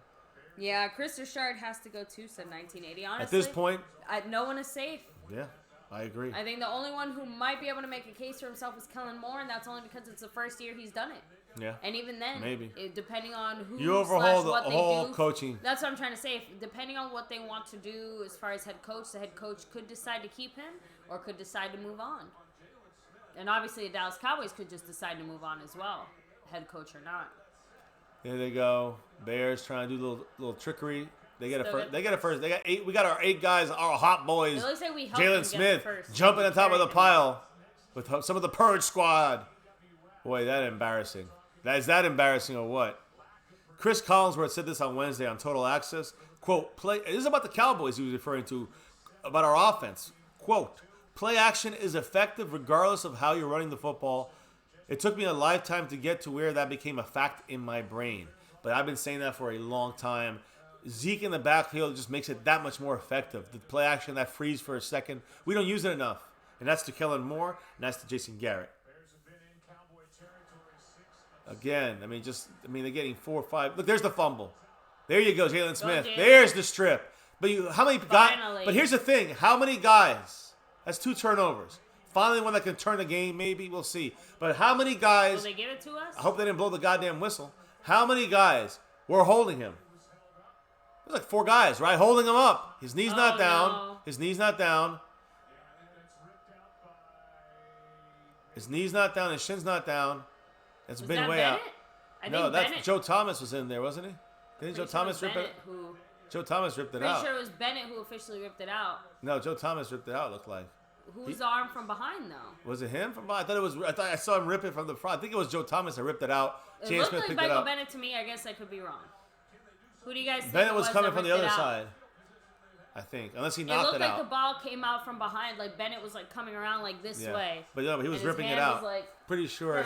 I know, but I think it was ripping it. Now, I know. There's a right there to Cooper. Cooper? Oh my slant. God. It's all right, you gotta deal with it. It's not that. It's like he caught the ball and so did the other 2 defenders. It's like the touchdown by that guy and Jalen Smith. Was it Joe Thomas? I can't even tell. Again, I still think it looked like Michael Bennett. I can't see. It's showing the worst angle. What are they saying? Let me see. Dak's looking again. Holds it back. Throws it to the outside. Wide open. Dropped by Michael Gallup. Wide open in his fucking hands. Let me see. Execution. What's up, Robert? Not a Merry Christmas. Thank you. How many tiny guys to tackle a tiny little Cohen? Cowboys are so freaking frustrated. Look at this. Throwing the ball. But again, they're frustrated, but they're not necessarily angry. They're not doing anything about it. Yeah, exactly. They're not doing anything about it. It's like, I have frustrating days at work. Here we go. The pressure's going left. Knock fucking down. If you don't go for this, Jason fucking Garrett. God. Well, you have to go for it now. I gotta get off of this. No choice. Well, we're at midfield. Garrett in the month of December, in 2011, 1-3. The next year, 3-2. The next year, 1-3. The next year, 4-0. Good year, and that's when we went great in the playoffs, right? The Green Bay game. Then we were 1-3 in the playoffs. I mean, in December, 3-1 in 2016, 3-1 in 2017, 3-1 in 2018. So we should be going 3-1, right? Not so fast. We're going for it. We're 19-14 in December. We're starting it off tonight, and it looks bad. 4th and 4. Cobb in motion. At the Bears 47, Dak's looking back to pass, looking around. Good. No one's open. Throwing down the field. Gets the catch. Holy shit. This time Gallup makes the catch. Thank goodness. Wow. Listen, I'm just saying he made up another one. I know. That was so dangerous. So I thought it hit the ground. The reason, if he drops, that's on him again. But in good coverage. I thought it hit the ground. Okay, there. Great job. We're good. Whew. 2 takeaways in one game, and again, one is this one. The other one was on our own fucking half-yard line. I know, but for every catch he catches, he misses 2, whether it's Dak or him. Come on, get in the end zone here. Dak getting out of a sack. Yes, a catch. Oh, my God. What a legend. There should be a flag on whoever's going after Dak there, but they're not. Minute 43, time is going. Dak's going. He had number 92. That was like a horse Urban collar around him, guys. Getting thrown down. He made the pass to Gallup, made the completion. Nice job by Dak. Taking a chance. It could have been a fumble if it hits the wrong spot. But for one quick second, the way that they showed on the camera, I thought he threw it left-handed. I was going to say, wow, Dak, like that's even more impressive. Got to get this in the end zone. Got to get in the end zone. Zeke running the ball here, bashing through forward. 5 yards easy. Yes. I would love to score before this end of this quarter. Just on principalities. You guys know Friday. You know what I'm talking about. Big perm. Yeah, Michael Gallup's out getting relaced. Refer the other way around. Taking a drink. Big perm. A big worm. Anyways. Got a loose cleat. So 6 yards actually for Zeke there. 2nd and 4. Under a minute. Under a minute, guys. 55 seconds and ticking. We got 2 on the left. That's Cooper and Cobb. And we got Gallup on the right, I think. Or Tavon on the right. I don't know. It's a run to Zeke. Up the gut. For almost a first down. It is 3rd and 1. 3rd and a half. A yard. It looks like we have to have one more play here before it goes to the 4th. So we shall see what happens here. On a 3rd and 1, do you play action? Do you run the ball up the gut? The problem is that we need Let me not talk about that. We're rushing it here, guys. On this. We're rushing to get everybody in line. We got trips right. All the receivers on the right side. Zeke's on the left of Dak in the shotgun. Zeke runs it. Zeke does not get it. The predictable RPO. By the way, Dak should have probably kept that, I think. A decision. Do we kick the field goal? It looks like we're going for it. It won't matter here because we got to go to the fourth quarter. What are we doing? Are we really doing this? Are we not this aware?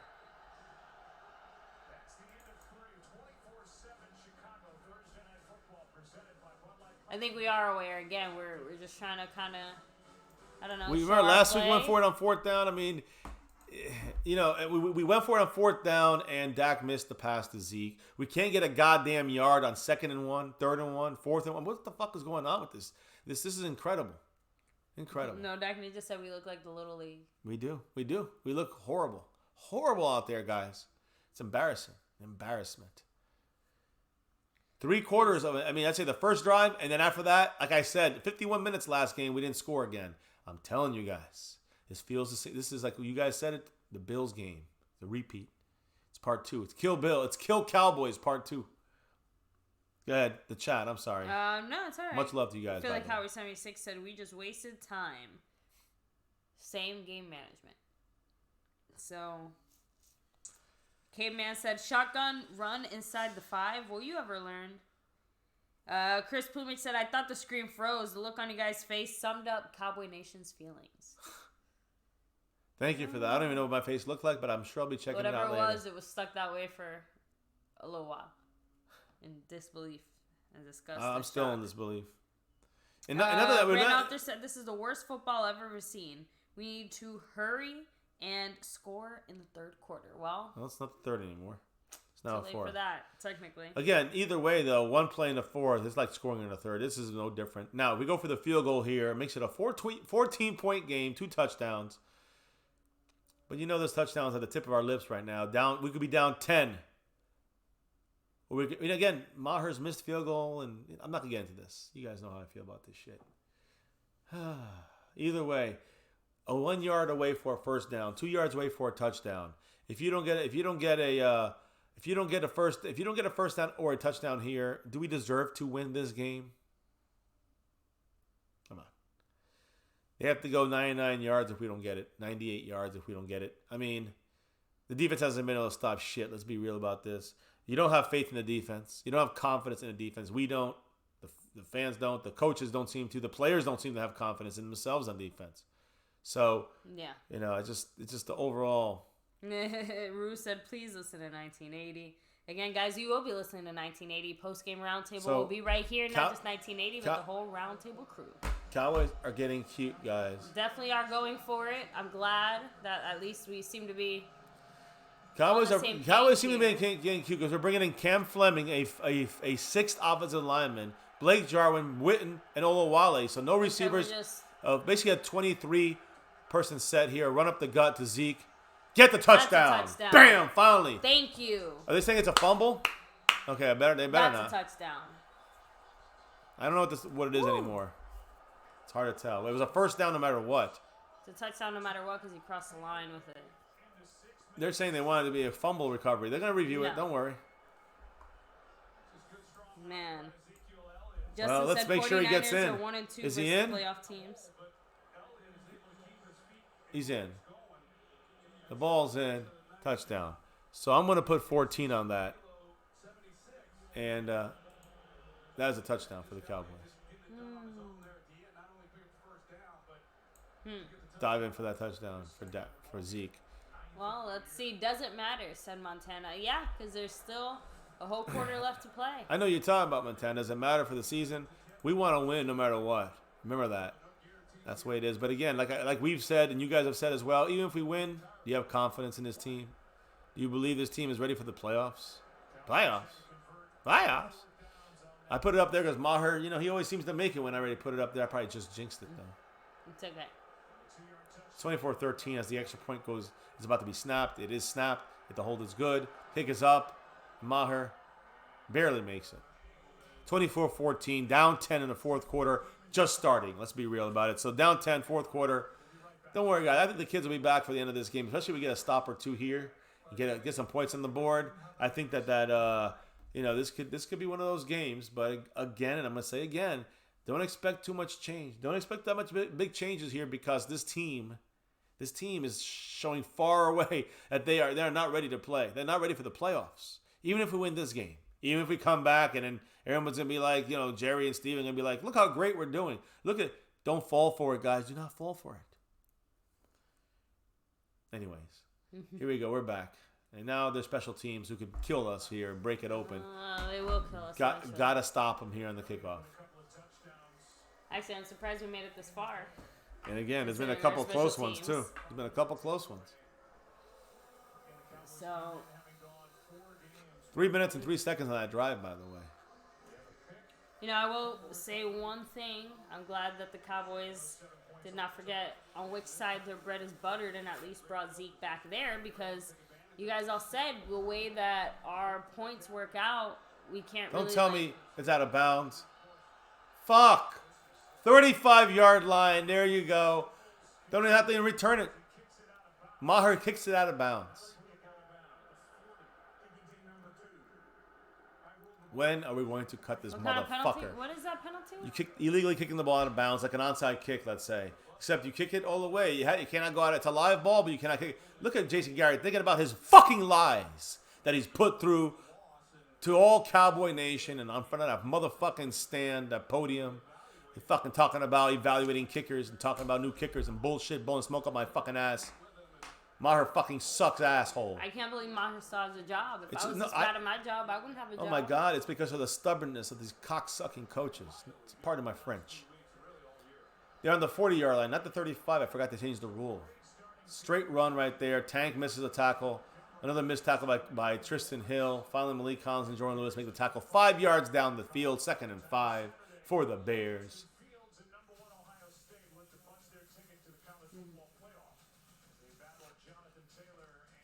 Did we say this was horrific? Yeah. Nonetheless, you spruce up your day a little bit. You can drop some love, donate a little money here, sponsor the channel, and you're entered into the raffle tomorrow. Fan Friday, we're doing the raffle right here on My Cowboys Family. So we'll see you there tomorrow, guys, for you guys doing this. 2nd and 5 here for the Bears. Little pressure, but not enough. A bad pass by Trubisky. No flag. There's a flag. There's a flag on Byron Jones. For what? Pushing? Shoving? Defensive hold. Defensive pass interference. Shoving. Really? Really? They're saying he shoved him. That was not that big of a. My goodness, they both leaned into each other. Yeah. That wasn't a good call. I know Byron Jones get called for that. I know he allowed the touchdown, but that wasn't on Byron Jones. Come on now. They both bumped into each other. Incidentally, they leaned against each other, and he broke the other way. The whole idea was to force him inside. What the fuck? Yeah, I'm not. How many penalties? They're on our 45 already. How many penalties do you are? We got guys starting at 40. They got another 30 there, another 20 there. I mean, we suck, man. We are such an undisciplined defense. Again, we're letting everyone shitball offense. They're play actioning on us. There's Tristan Hill with some pressure. And he catches it in traffic because we don't know how to fucking tackle. Knock the ball out. Awuzie missed. Great defense. Awuzie missed it. Sarcasm. Oh, Jordan Lewis missed it. Jalen Smith missed. Everyone missed it. Tank is in his face. Everyone's a second too late on this team. This defense is the death of us, guys. This defense is the death of us. Jordan Lewis is getting fucked in this game. And again, should have been Awuzie going for the cool hit, not the smart play. The cool hit though, going for that cool hit. Fuck him. All right, so let's see here. They frustrate. This team fucking kills me. Wide open for Trubisky. To the 10, to the 5, touchdown. Touchdown Bears because they suck. We suck so bad, guys, that we let Trubisky be their leading rusher. Look at our embarrassed team. Embarrassing. Haha. Fucking get it. And on national television, getting that ass whooped. Well, there you go, Jerry guys. Jones, be proud of your team, what you compiled here. Jerry Jones, be proud of your shit fucking puppet coach you got there, instilled in there. Be proud of this team, this product. you put in the field against a team who is missing 6 motherfucking starters. They are. I know we're missing some of our guys. We're next man up. We got the deepest team since the Super Bowl years, right? Jerry Jones, Stephen Jones, Jason Garrett. Fucking fire them all tomorrow. I'm done with this shit, guys. And I know we can't. You know why we can't? Because if the Eagles win, we're still in first place. And we can't fire first place coach because, listen, I'd rather put anybody else in. Sorry, Michael Bennett. I feel you, man. That's why he wanted to get a 1-year deal and get out of here. He wants to get in it and get out. He's not going to stay with a loser mindset front office, a loser mindset coaching staff. He ain't staying for that shit. Who would? What do you think Dak and Amari Cooper are holding out? You think they're holding out because they're cool and they want to break the bank next year? They don't want to come to Dallas. They don't know if this is the right place. And again, can you blame them necessarily? I'm just saying, it's all becoming very obvious. And again, they're playing like shit. Nonetheless, the scheme is breaking down. Garrett's ways are breaking down. Everything is kind of broken down for this team. To me, at this point, you've lost. It looks like, and people are gonna some of the Garrett's, apologists, the Garrett apologists. They're gonna say, you can't do it because we're in first place. This is what you're. I'd rather go out there and whim and go on a whim, get some emotion, and throw Richard in for 3 games. Let's see what he does. Back into the playoffs with Richard. Who gives a fuck? You know what I mean? Let's do it that way. I think we could do it with Richard. We could do it with Kellen Moore. We could do it with Marinelli. We can do it with anybody, is my point. The way Garrett's going to do it, what's the fucking difference? Either we're going to back in with Garrett or we're going to back in without Garrett. I mean, it doesn't matter either way. We're going to go if we don't back in, it's expected. Expected from the Garrett team. So, I don't know, man. I know that Jerry Jones is not going to make the change. It'd be very, very nice if Friday he announces that the whole fucking coaching staff, or at least Garrett, is fired and they're making a change for the time being as they look for another coach. That'd be the best news after an ugly loss like this we can get tomorrow. It won't happen. We know it won't happen. We know Garrett's going to ride this shit out to the end, and they're going to look for any excuse probably to keep him. But as I said, the defensive situation, the coach, there's something going on. There's some tension. We'll see what happens with that, with Marinelli retiring his old ass and his old ass ways. Maybe Richard moving into that spot. I don't know. I'm not saying he's the answer. Maybe you get Ron Rivera and make him defensive coordinator if he's not a head coach somewhere else. But you do these things. You get it. You do what it takes to get winners in this fucking place. And you take the talent you have currently and you make them, and to keep developing and or utilizing them to get victories, to get to the playoffs, to get to the Super Bowl. Or you stay with Garrett and stay with the same old bullshit. Look at Jalen Smith doesn't want a camera around. They're all acting concerned. 13 minutes and 22 seconds, guys. Fun times. Fun for the whole family. I do appreciate, let me see, 175 people in the house watching with us here. I appreciate every single one of you guys keeping real, either to the star or wanting to see us lose. I don't give a shit. You're here with us. You're part of the MCF family. Hit that like for the stream. Hit subscribe if you're new. We do this every single night. We go over the Cowboy news, notes, talk with you guys, discussions, all that good stuff. Interactive show. So make sure you join us for that every single night. Hit that like button for the stream. Yes. Hit subscribe right there, that big red button. Be part of the family. And don't forget, hit the notification bell. You got to hit that notification bell so you know when we're going live. We do it every single night. Usually pretty damn late, so stick with us. We go hard every night for 2.5 years right here on My Cowboys Family. Dak's back to pass, looking to all his reads. No one's open. He feels someone, outmaneuvers, throws the ball away. Is everyone? I mean, that was a long time for the O-line. And are we that predictable? Are we that predictable? We can't even get the ball. We can't even get the ball like after 10 seconds, no one's open. Are we that predictable, Kellen Moore? They've scored at Kellen Moore. I mean, how many times have they yelled at Kellen Moore? I wonder if that was Witten or not. I yelled at him. I don't know. Maybe not enough is right. Maybe you need to yell at his ass. Well, Dano, not prepared field goal, carrot. Good job there by Lyle Collins. He threw it forward. Ooh, but thank you so much, man. I appreciate the love. Dano. Thank you, Dano, the man. Mano. And I'm guessing maybe because of the weather, your wife picked them herself. I don't know. What do you mean? What happened? No, I can't see the comment. I'm sorry. No, it's all good. Let me see. Tanner said intentional grounding. That Linehan was not the problem. Well, he's part of the problem. Part of the problem. But yes, Again, I hear what you're saying. Offensive stats prove that. Yeah. Dano, I got you in there. Wait, let me see. Yep, let me see. Gotcha. All right, let me make sure I got this right here. Baby. Let me see. Third and 22. Nice try. Third and 22 for the Cowboys. You're still in the same spot, Dano. Wanted to make sure I got you there. Dak looking to throw, dumps it down, gets creamed. Dak is hit again, beat up, kicked, shit on, all that good stuff. They have their backup. Two linebackers are injured, and they're still outplaying us. Again, why did we pay anyone any money? No one's doing anything on this team right now. And that's what I'm trying to say is that if you pay these people money, things that we've seen these guys do well in games, and you're not seeing it. They've lost the coach. They've lost the coach. The team's lost with Garrett. They don't trust him anymore. They don't want him. Another fumble for Tyreek Cohen. Somehow getting break after break after break. But hey, that's the same old story. They're starting at midfield. Fucking horrific, disgustating. Look, there he is yelling again. Let's see who's yelling at. When do you fire this fucking carrot? Seriously, guys. I mean, he has to be hearing all that noise behind him, right? Yeah. The season should be called up in smoke, and yet we have a chance to make the playoffs. And the front office will use it as a talking point to the reasons why we should keep Garrett, to the reasons why we should keep, Maher. Yeah. So. Let me see.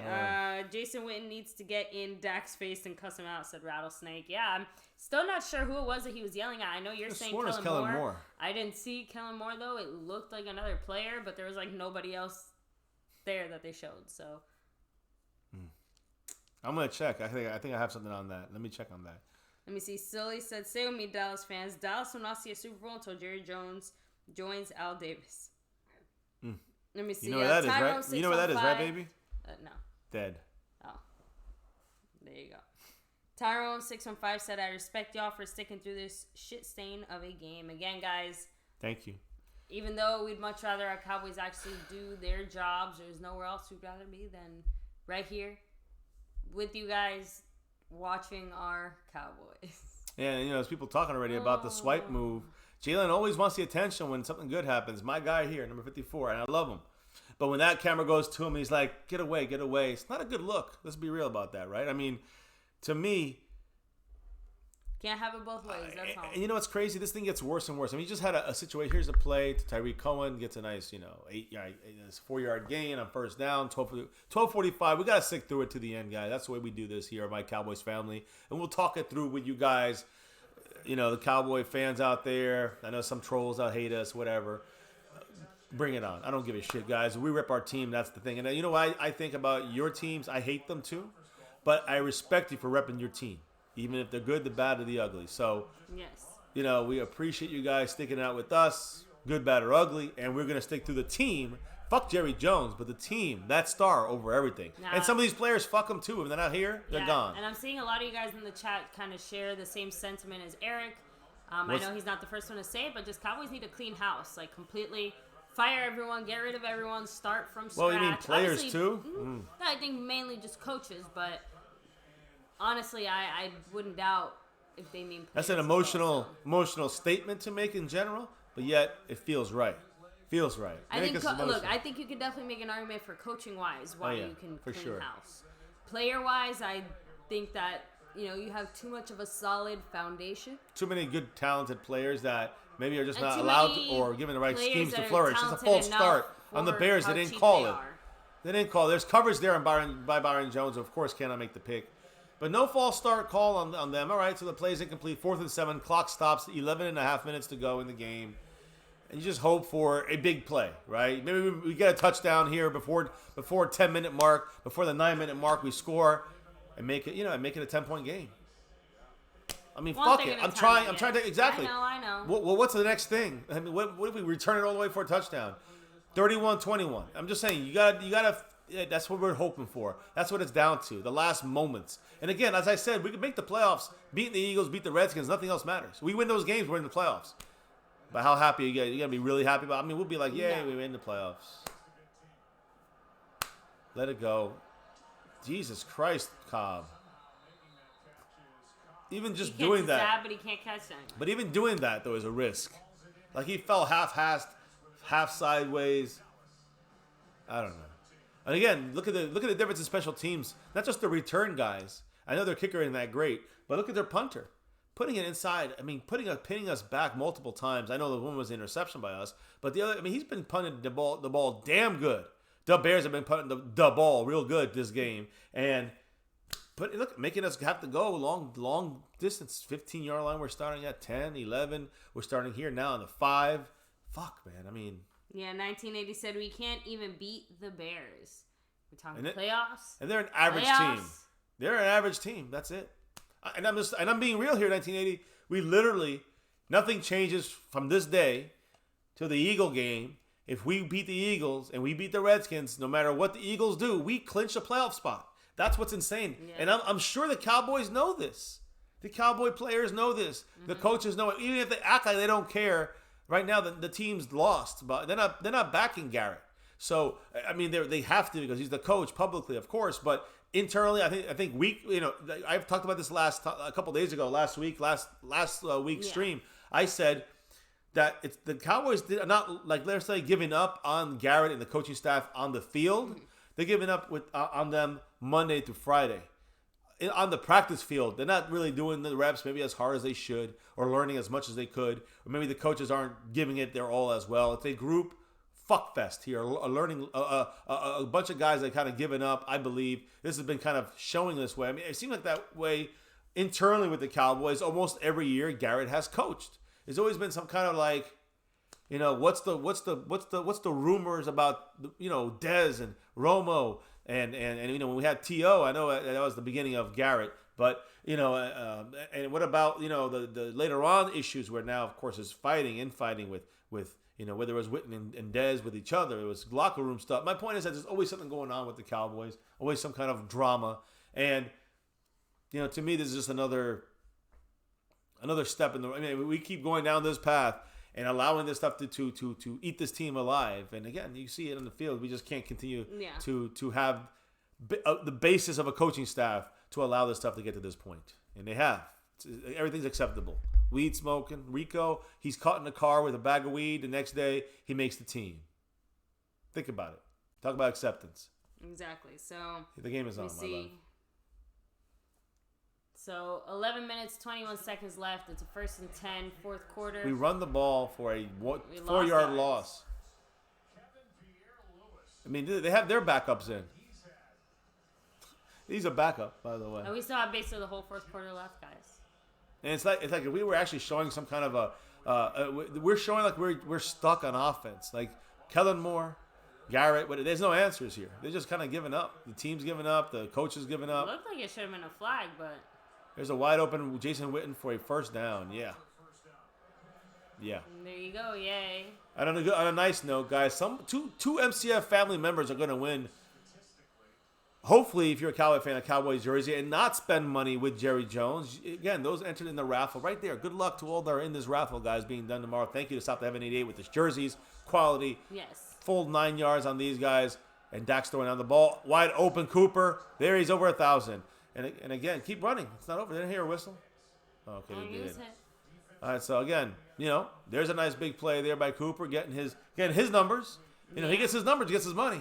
But I also Dax get his numbers, he got his money. Zeke got his numbers. But at the end of the day, I do think those guys don't care as much about their numbers as they do. Oh, I know. I agree. I'm just being sarcastic. Almost at midfield.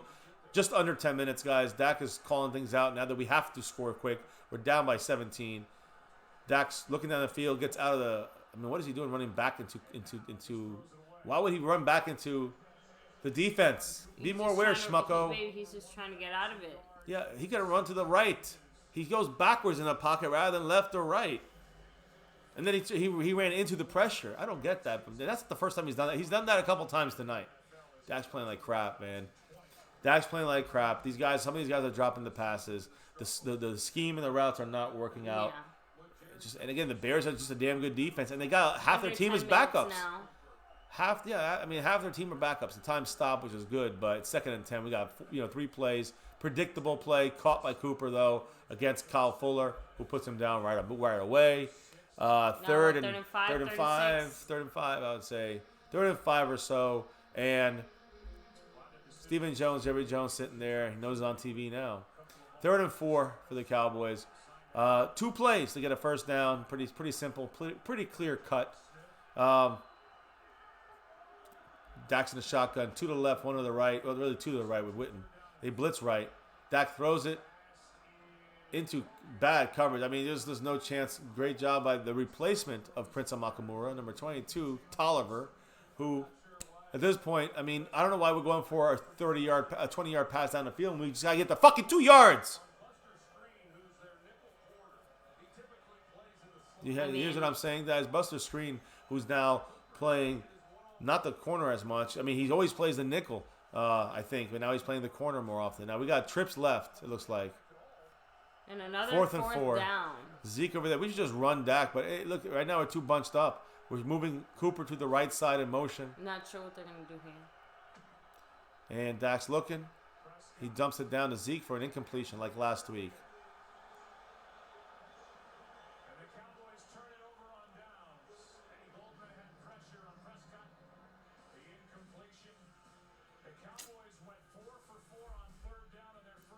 There you go.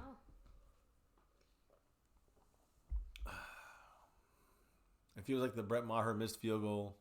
Another 4th down fuck up. Poor execution. Players giving up on the coaches. You know, the coaches gave up on the players a long time ago, in my opinion. And we're still going to be in first place in the NFC East, and that's all Jerry Jones, Stephen Jones, and Jason Garrett are going to talk about. Well, we know when they try to highlight the bullshit to get more money from the Cowboy Nation. Well, the Bears whacked our ass, and it could be worse, actually, honestly. Hit the chat up, my love.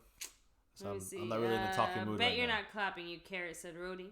Gallardo said, I have a feeling we're losing on purpose. I mean... Feels like it almost, right? It almost feels like... So it feels dirty. It's one of those things where it's almost like, you know, when you're sarcastic, but people take it serious, and then you have to sit there and explain it, and then it's not as impactful. Yeah. Again, this is what this feels like. A little bit. Didn't expect me to pull that. Almighty. James K said Dak's not good, period. I disagree. I do think Dak is good. Not having a good game, though. Let me see. Matt Collier said, I have the same feeling, but I also think logically, let's hope he can turn things around and play to his potential. Let's see. Dark. Let me see. Oh, wait, no. Laker Dodger Cowboy Gang said Prescott's trash. He gets numbers in garbage time. Disagree again. Laker Dodger. Oh, sorry, that was. Can't get numbers in this point. K-Man said even bad teams play competitive, and we aren't even in that game. Not at all. We're looking bad, guys. It's beyond just talking about it. There's no words left, right? There's just no words left. Yeah. So, you see, True Believer said Jason Garrett and Jerry Jones are clowns. Agreed. Michael Manson said, roll the dice, fire Garrett. What is there to lose? Can you look worse than this? Are you gonna give up? Are you gonna lose to the Eagles and the Redskins because you fired Garrett? Come on, they're begging for it, guys. The players are saying, "Please get rid of this guy. Please get rid of this guy." Exactly. So Saint Darren, what's up? He said, "Oh, let me guess, Dak's the future." Let me see. James K. DB Reborn said, I'm starting to think this whole team is in shutdown mode. I don't think they even care. Garrett probably wants to leave Dallas, and players, I think, are tuning him out. It's over. He's lost the team. False start. Offense. Number 49. 5-yard penalty. False start for the Bears again. We're talking about that land called the NFC East, where by law, some team has to win and go to the playoff.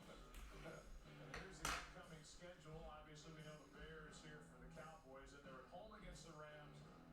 No words, guys. Not much more to say.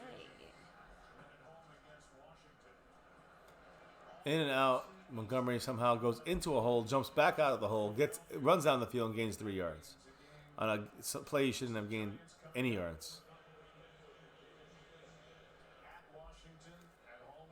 As always, guys, make sure you hit that like for the stream. Hit subscribe if you're new. Right here, My Cowboys Family. Let's keep growing the channel, guys, because you know we're not going to stop it. It's always that star over everything. Yes, 2nd and 10 here now for the Bears. 8:38 to go in the game. Painful. Painful, painful. Got to watch this shit.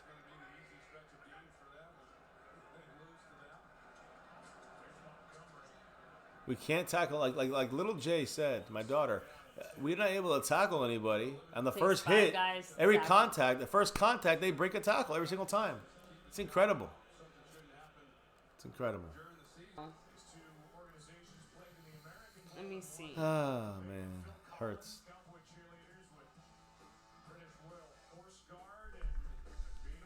Hurts, guys. It hurts. Well, we'll be talking to the roundtable soon. So Bringing the roundtable on here as soon as this game comes to an end. What was it? Our first loss on Thursday Night Football. They're trash. The whole coaching staff. I can't even deny that anymore. Just every single guy on their team makes the tackle on first contact. It's incredible.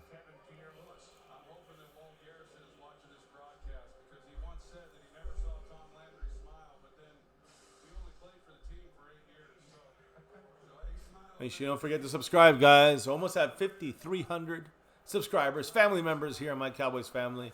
Just appreciate every single one of you guys from the first to the last. Hit that like button for the stream. Helps out the traffic when people search for us. Notification bell, subscribe, all that good stuff.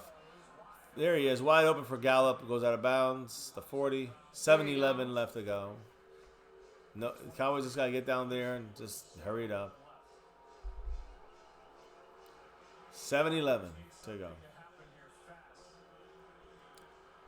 As we go under 7 minutes now, as the Cowboys decide to set up. I don't know why it takes them so long. I know the refs are holding a play here, but let's see here. Jarwin. What a catch again. He has three catches Three today catches, like that? Yeah, 3 good Crazy. catches. Jarwin's been dominant out there. You know, Witten's got a couple catches too. Don't forget that. Bears guy is injured, so it stops the clock. Right now, the Cowboys should be ready. As soon as they blow the whistle, they should be ready to go. Wide open though, right through Anthony Miller's hands. We got very lucky. Dax had a handful of those tonight.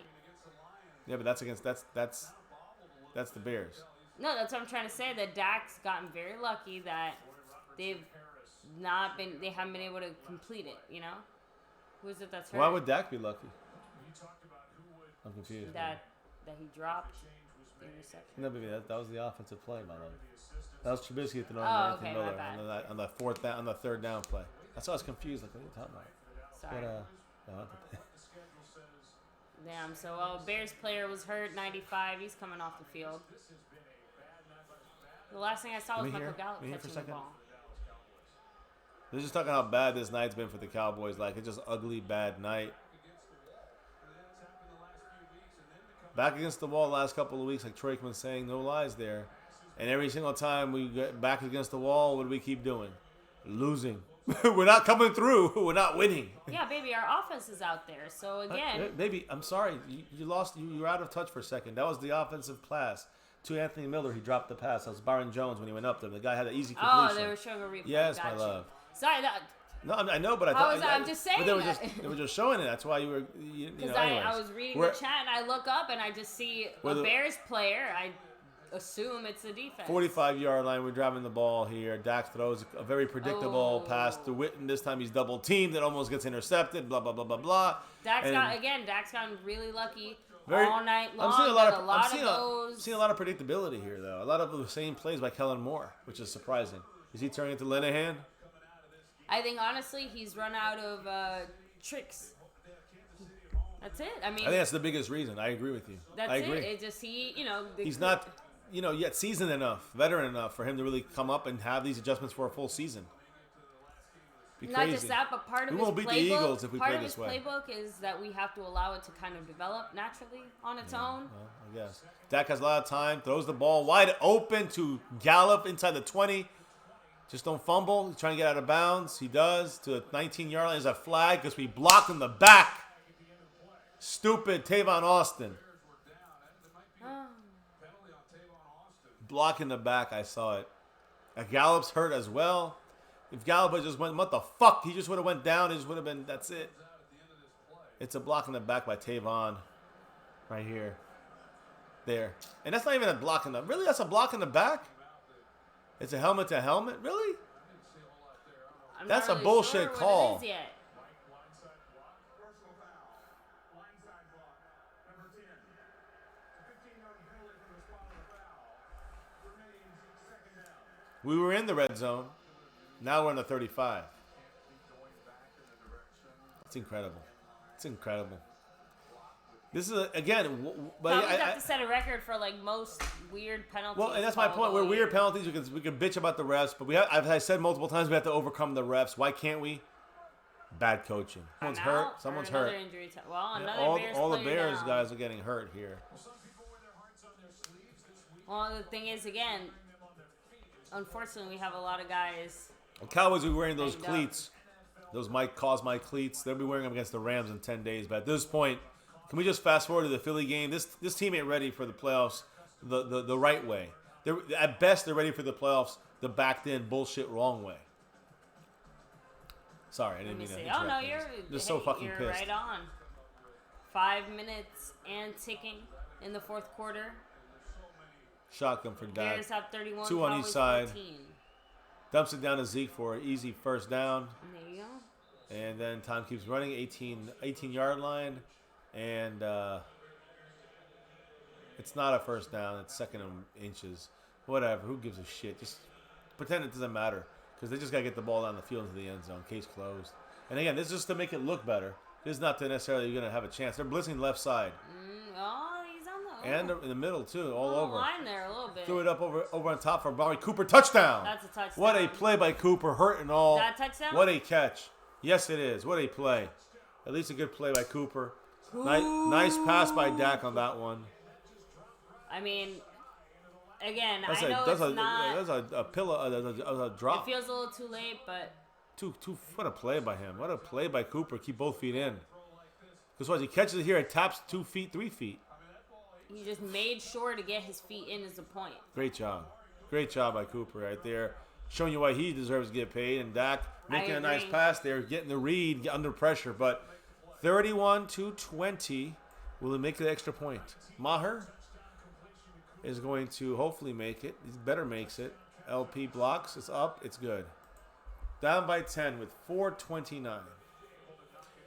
Feels good to have a chance, right? All of a sudden. Oh, wait, no. We had chances before this point. Oh, yeah. Remember we were going to say about how, with the Bears score 31 points? How many points the Bears have? 31. I can't hear you. 31. Okay.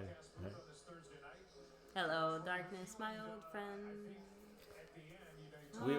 We said this. Let me go really quick. Put little G All right. to bed. Get that going. Guys, again, hit the like, sub it up, hit the bell. I'll be right back in a second here to watch the end of this beautiful game. This sucks. Dallas has been offensively moving the football. This is a good Bears defense. So the Cowboys defensively against an offense that had been inconsistent, and even though they'd come off a big game against the Detroit Lions, that's where it really needed to be won and dominated by the Cowboys. And instead, it's been Ugly, guys. It's real ugly for the Cowboys right now. them with their offense, and it's been impressive to see. I just think Matt Nagy's done a heck of a job. They're without a lot of key guys. They've had to It's too bad. piece together tight end. Onside kick. Cowboys, I don't know what the fuck that was by Maher. That was he also has the record for the longest onside kick I guess I've ever fucking seen in my life. My God. That onside kick went 40 yards down the field. He kicked it, he went tap, and it went 80 yards down the field. What the fuck is wrong with our... He can't even kick an onside kick like a normal kicker. My goodness gracious. Great balls of fire. It's been an embarrassment, this game. A fucking colossal group of follies here. But what are we going to do, guys? What can we do? Cheer our team on. Much love $2 Maher, guys. Yeah, 100% right by JK, who's had a nice run here on the board. He said, damn shame mediocrity is going to make the playoffs. Yeah. I mean, without question, guys, we have to beat the Eagles. Can we beat the Eagles at this point? I mean, I don't think anything shows me we're going to beat the Eagles. I mean, we can't beat anyone. The Bears, the Bills, the Patriots, the Vikings, the Eagles.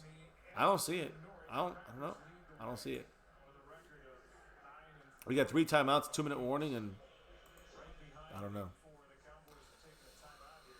Cowboys take a timeout, hoping to get that onside kick. They're going to use all 3 before the half now, before the 2-minute warning.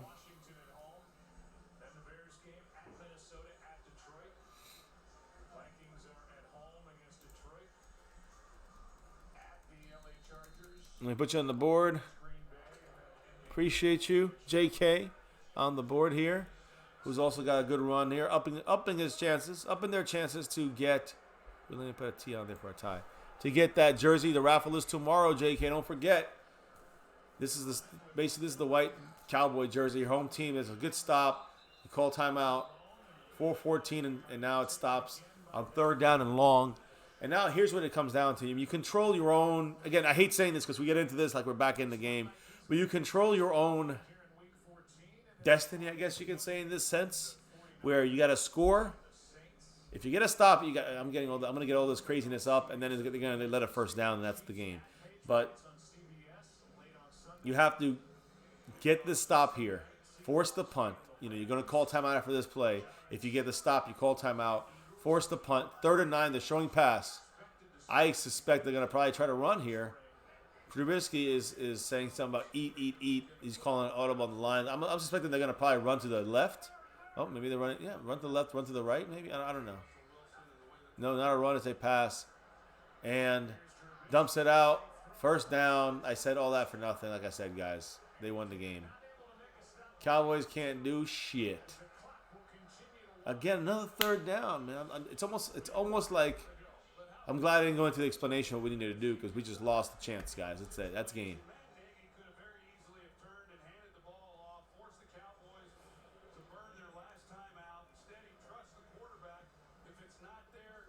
I don't know what to say, guys.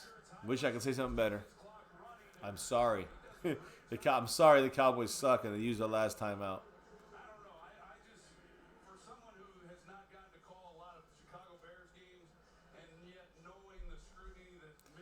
This is one bad team we got, guys. Our Dallas Cowboys. They're not showing it. It's a tarnished star.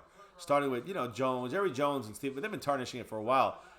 With this last 10 years of an orange tint to it from Jason Garrett.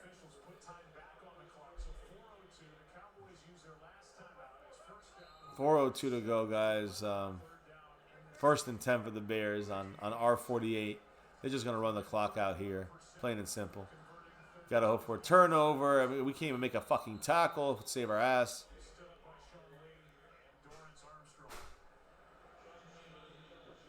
Horrific. Horrific, guys. This is horrible.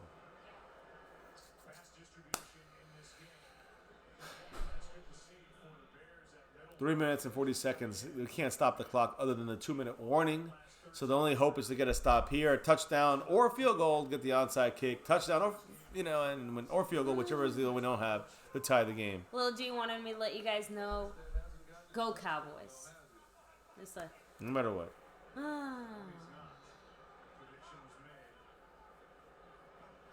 No round table tonight. Looks like we're going to have just that. Oh, my goodness. Look at this. A short post game with us? I mean, I'm going to say, yeah, it's basically a short post game with us, guys, as you guys and us, because I'll let you guys, you know what, you guys, if you guys are in Discord, get in Discord, you guys give me you guys just, I mean, I don't know if I can let it go there because it'll be nonstop. So it'll be people talking over each other, but I'm gonna read to you what Dallas Cowboy Fan 1980 said. If you can. Yeah, I'll put the volume down. Jerry Jones, Stephen Jones are there, high-fiving and clapping, and this is the look now. And that was pregame. Now you look at them now. My goodness. Well, I mean. So, DCFN, Dallas Cowboy Football News said, quote, I'm just going to post a game video. So he's not even able to do the live stream.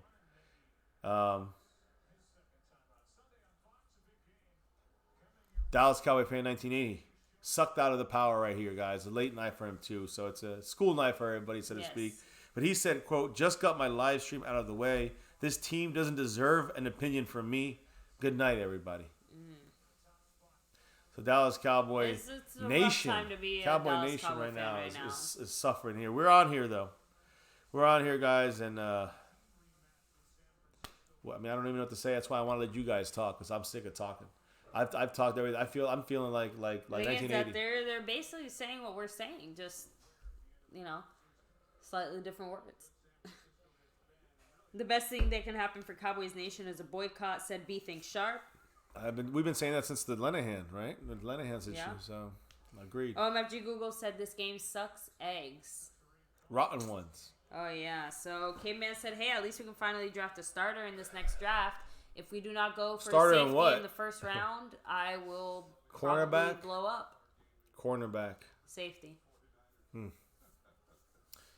I just think we need a Safety. different. I don't know about drafting. I think we should get a new coach, a new coaching staff. I mean, I know we can't draft coaches, 2-minute warning, but by the way. We're sticking to the dirty, gritty end here, guys, with you guys. Ron Smith rocking with 37 points. If you drop a Jeff Heath, you are the stream boss. Much love to Ron Smith, who's also second place on the board above me here, the active weekly leaderboard. It closes out Sunday after the Red Zone, our Red Zone live stream we're going to have, talking Cowboys, of course, and all relevant games. But again, we're just going to talk Cowboys, break some stuff down, and keep discussing our Cowboys, win, lose, or draw, good, bad, or ugly. We're here, repping that star over everything. always. And listen, the kids are going to wear their jersey, their shirts tomorrow at school, representing that star, representing Dallas Cowboys. But they don't deserve any new money. Jerry Jones. So we got gear for years. We're gonna rock it. We're gonna keep representing our Cowboys no matter what, guys. And in this channel, I mean, we talk Cowboys day in, day out. Today's our second stream. Honestly, our team looks dazed and confused. Yeah, I'm just saying you could Like, see we look it. stunned. We're lost. Jeff Heath looked like the most upset player on this team so far, and he's just sitting on the sideline doing nothing. This is a lost team, guys. What a way for Marinelli to end his career. I have to say, you very rarely see Dak visibly look frustrated. He looked frustrated there for a second. They all look so frustrated. Yes, I see SoCal. Brian SoCal say we still in first. Look at this. Look at their kickers. Look at their punts. So yeah, guys. I mean, as far as the Cowboys are concerned, now at 6-7. Even if the Eagles win against the Giants tomorrow on Sunday, they will also be 6-7 if they win. And if that occurs, we win tiebreaker because we have head-to-head. And just in case we don't have head-to-head, we still have division, which is the second tiebreaker. So I'm just letting you guys know. But we have to be. We could lose. Listen, Hip, hip, hooray. we're tied, and then the Eagles can win next week again. The week after this, we beat the Redskins, and we'll lose to the Rams, and they'll be, what would they be? 7-7 or whatever they would be there, and we'd be 6-8. Let's say we lose, we'd be one game back. Doesn't matter. Does not. I want you guys to understand. It is this mindset that Cowboys have. It doesn't matter. Michael Gallup either got winded or heard something here. It doesn't matter for the Cowboys because all we have to do is beat the Eagles and beat the Redskins. Nothing else matters. Plain and simple. We get in the playoffs if those two things happen. But yeah, we're still in first place. How much do you think we missed Tony Pollard tonight? Some, but we don't use him enough to miss him. Okay. I'm gonna be real. We just don't use him enough to miss him. Blake Jarwin, everyone has a little. We want to score here quick. Field goal at least, touchdown at most, obviously. But there's no timeouts. There's a minute and 6 seconds. You have Tavon Austin and Cedric Wilson, and you see Gallup is lost. He don't know. Nobody knows what they're doing. They're all lost, guys. There's no way we can communicate here with confidence. That's throwing it away. There's no one there, guys. Wayne Montgomery in the house, man. Yes, Eagles playing Monday night, so we'll be doing that. I'm sure talking about that game. Although it's not even about that. It doesn't even matter what the Eagles do. It really doesn't. Cowboys. 1980, and guys, make sure to go check out 1980, the whole roundtable crew. Fifth Quarter Cowboys, DJ Crown J, and Dallas Cowboy Football News as well. Yeah. We already read their comments pretty much, guys. I mean, DJ's like, yeah. Get him to 1,000 subs. And you heard DCFN just tweet out a video. 1980 did its live stream. No round table tonight, guys. This is our table right now, the fan round table, the fan post round table. We'll hear from you guys. I want you guys to call the number, leave a message. We're not taking live calls, but if you do get a chance and give a quick call, here's a pass to Witten. We go out of bounds, 32 seconds. Go ahead and leave us a message right there. Let your voice be heard. Let us know how you feel about this team. I want to know from you. We can finish up this stream that way, giving you guys your voice that you deserve as we close out the jersey donation. Guys, that's what we're talking about now. This game's over. And they had eight guys injured here, and they're all starters, and they still whipped our fucking ass. So but yeah, barely felt it. Everybody out there looked like a starter today. Shit, we look like a high school team, and that goes with the starters in there. So again, very predictable pass to Blake Jarwin, giving him 5 catches, but it's irrelevant. Who cares? It's just good. It's just looking good for the stats. So I mean, you want to bring Brett Maher in to kick a 78-yard field goal? Let's go. Might as well go for the record. Fuck it. I would do it. Fuck it. I mean, why not? You need a field goal anyways. Why not? I mean, there's no reason. Let's put his jersey in the fucking Hall of Fame and enshrine it.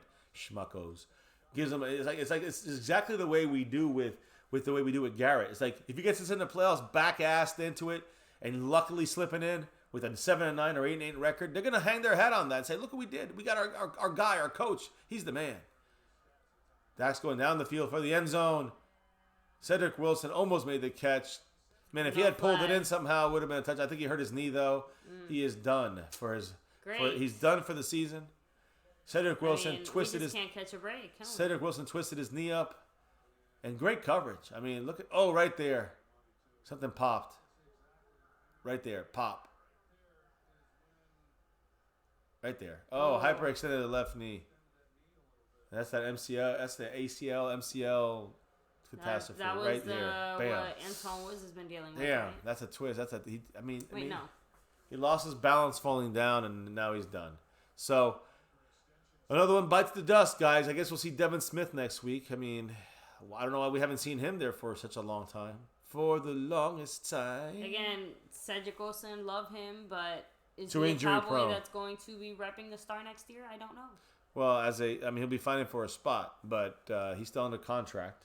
He's got another 2 years. There you go. But this is an embarrassment. This is a sobering wake-up call here for the Cowboys. You got a chance now to make that. Hey, guys, make that phone call. Leave a message. You got 3 minutes, and 15 of you can call at once. You'll all be leaving messages together, and then I'll be able to play you guys one out at a time and let you get heard. There's the number, guys. Toll-free. Call it. Leave a message. Let us know what you feel here as we bullshit you here for a little bit so we can get some phone calls in, and then we'll play not phone calls, but voice messages. We're going to bullshit with you, not bullshit you, because we can't bullshit this. This is facts.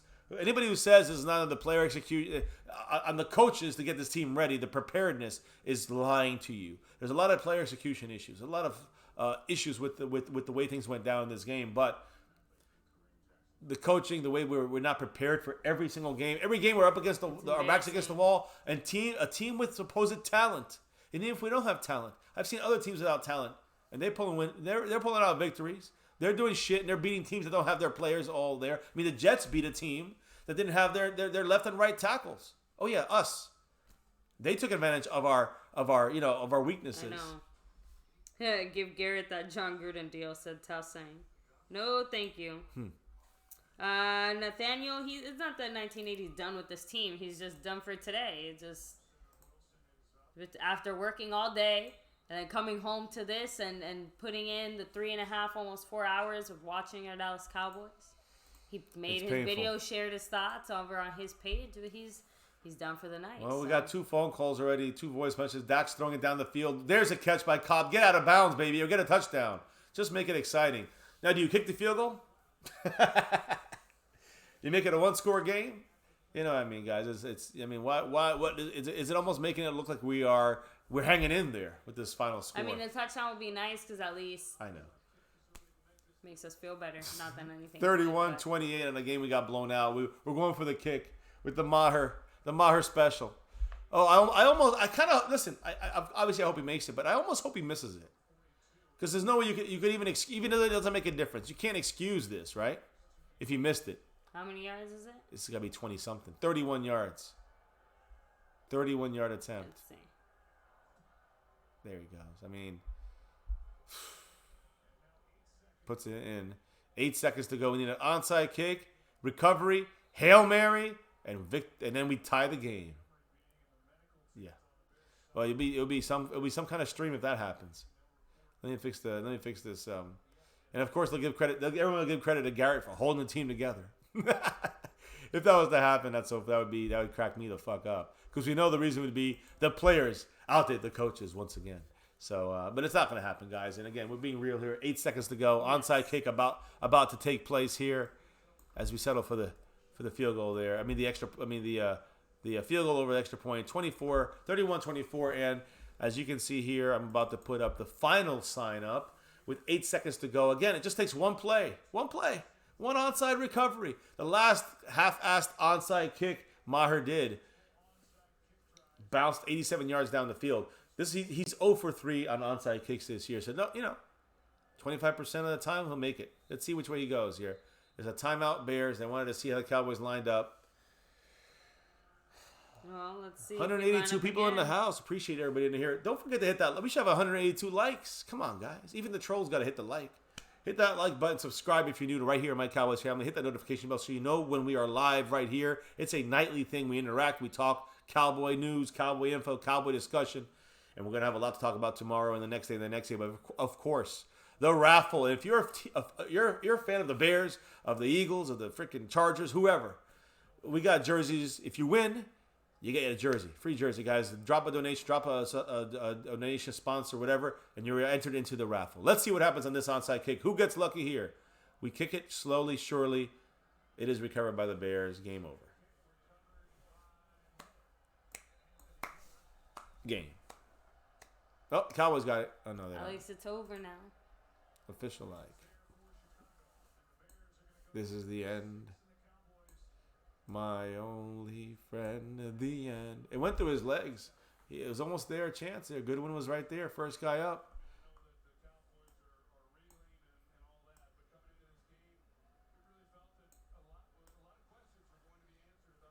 Not much to say. We said it all. Well, we're going to hear from the fans here. You guys call in. Don't forget. Let us know how you're feeling, man. Let us know how you're thinking about this, good, bad, or ugly. Let us know how you feel. Let your voice be heard right here, My Cowboys Family. Make sure they're in victory formation. That's the game. It's been horrific. What can we say? We tried our best, and we stayed throughout the whole entire debacle. 31-24. It was 31-27 on our simulation last night. We lost, so we hit it like hey, like someone's gonna hit a jersey tomorrow. Somebody else gonna hit a jersey tomorrow. So again, guys, you can see here, this is the real deal quality. Mike Moss, South to Heaven 88. These are basically authentic jerseys minus the authentic because it's not signed off by Jerry Jones. With the same quality, guys, as game jerseys, stitched in. Everything is stitched. The lettering, the numbers, the star, everything stitched in. The Nike swoosh, everything is stitched in. You're repping the star without you going through Jerry Jones. That's the way you hit Jerry Jones in the pocket, and you still rep your team. So go over there at South to Heaven 88. Sub it up to him. Much love to South to Heaven 88. He's getting away two jerseys as well on his channel, so check it out there. I don't know what his rules are. Ours is you just donate $1, you're in the raffle. If you donate $100, we do have some. Then you're going to get yourself 8, 9, 10, your name 9 or 10 times in the raffle to be able and eligible to win these jersey. So tomorrow night, Fan Friday, we're doing it. Not sure when Mike Moss South to Heaven is going to do it, but we are giving out the jerseys tomorrow. And again, whatever team, if you're a fan of the Houston Texans, you win, then you take home the jersey. Yeah, and Brian Bradford, your jersey, looked whichever like one your Michael team Gallup is. was a tiny bit banged up on that last Cooper play too. where he got slammed to the ground. I don't know if it's just he got the wind knocked out of him or he actually hurt or cracked something there. We'll keep you guys updated, but I'm assuming he just got winded because he walked up and he walked away. Pretty normal-ish. This game right here actually just put the Bears in playoff contention. Just letting you know on that, guys. Good for them. No, I'm just saying this is what the Cowboys do. You play us, we put you in playoff contention. Trying to get a couple other comments here because Brett Maher's missed 10 field goals now, guys. More in 2019, more than any kicker in a single season in the last 4 years. No kickers missed more than 9 the last 4 years. It's insane. That's from Tanner Krause right there. Listen to this, guys. The Jason Garrett era reaches a brand new low.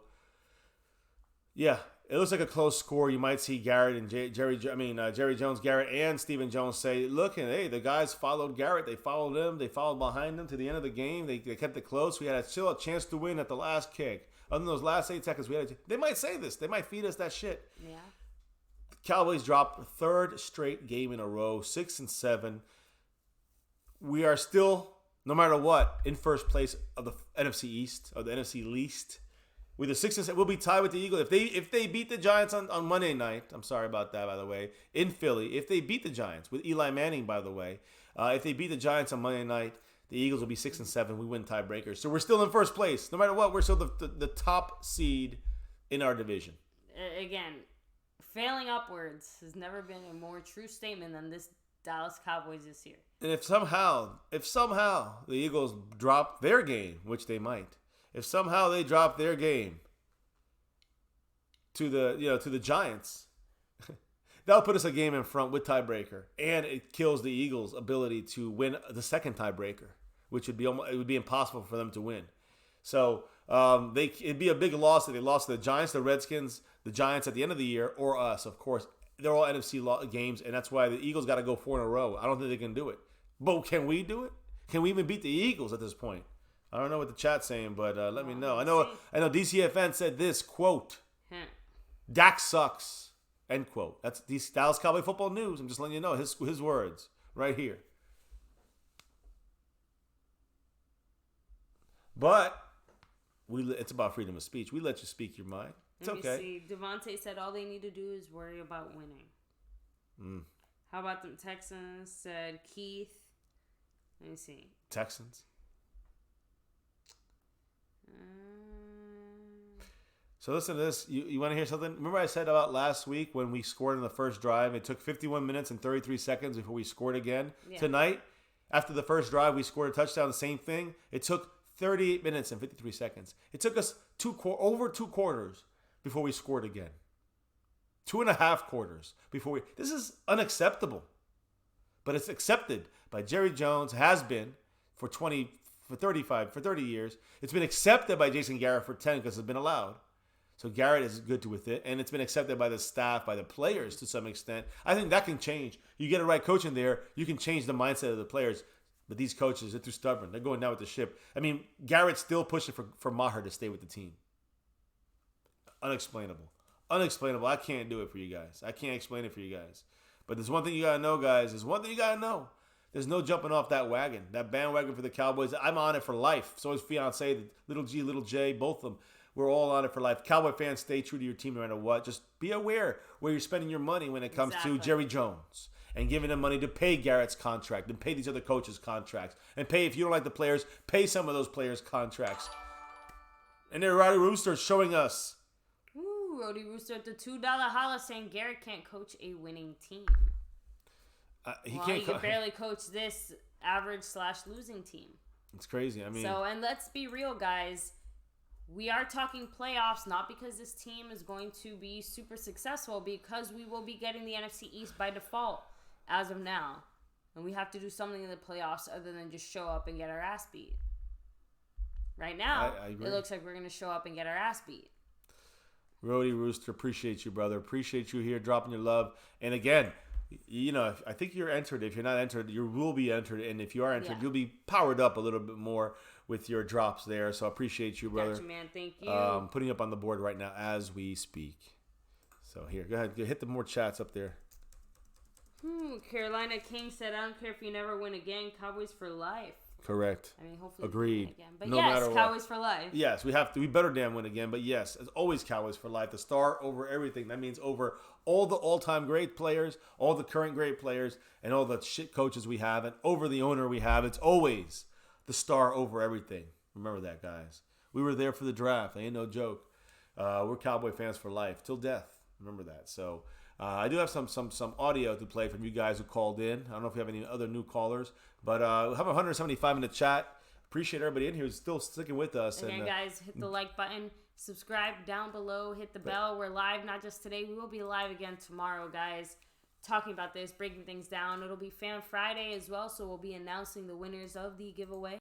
So tomorrow's stream is like extra special, so make sure to hop in and stay tuned. Roddy Rooster said this.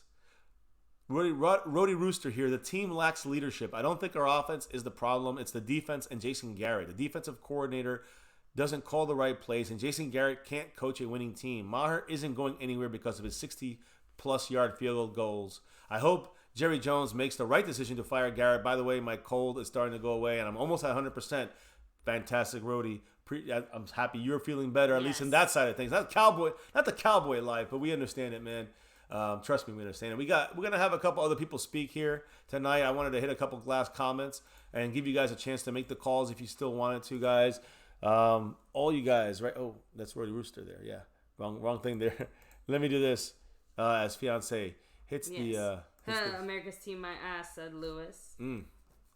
Top Cowboys said, so some of you in here think another QB would be better under Garrett and his coaching staff. I find that very hard to believe at this point. Again, Jason Garrett has proven that you can give him all the talent you want. He'll still find a way to make it 8-8. Justin Crow said defense got punked by the 27th ranked offense in the league. Again, any team can play us at this point, and we will make them look like superstars.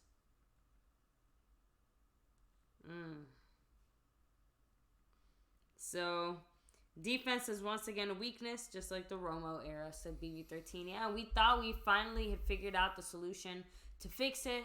The players necessary, from top back down, we thought we had the answers. It's incredible. And we were wrong about all of it. Taylor Stern, Tay, decided to say this quote. This is the mindset. This is the mindset of the Cowboy media. Taylor Stern said, quote, let's all remember Brett Maher as a son, a husband, and a father. It's fair to criticize someone's job performance, but y'all don't need to destroy the man. What the fuck? He sucks.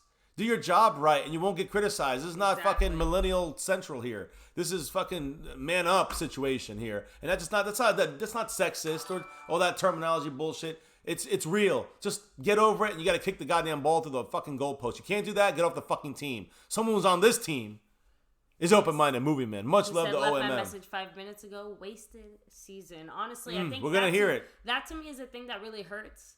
We went into the season, a lot of us feeling like it would be different, having very high expectations. It wasn't just us though. It wasn't just the fan base. It was the coaching staff, the front office, and analysts, experts all over the NFL. So we have the talent that is there. It might not be as great as we think it is, but the talent is there. Yes. So go ahead. No, you were saying. It's frustrating because, like you said, the talent was there.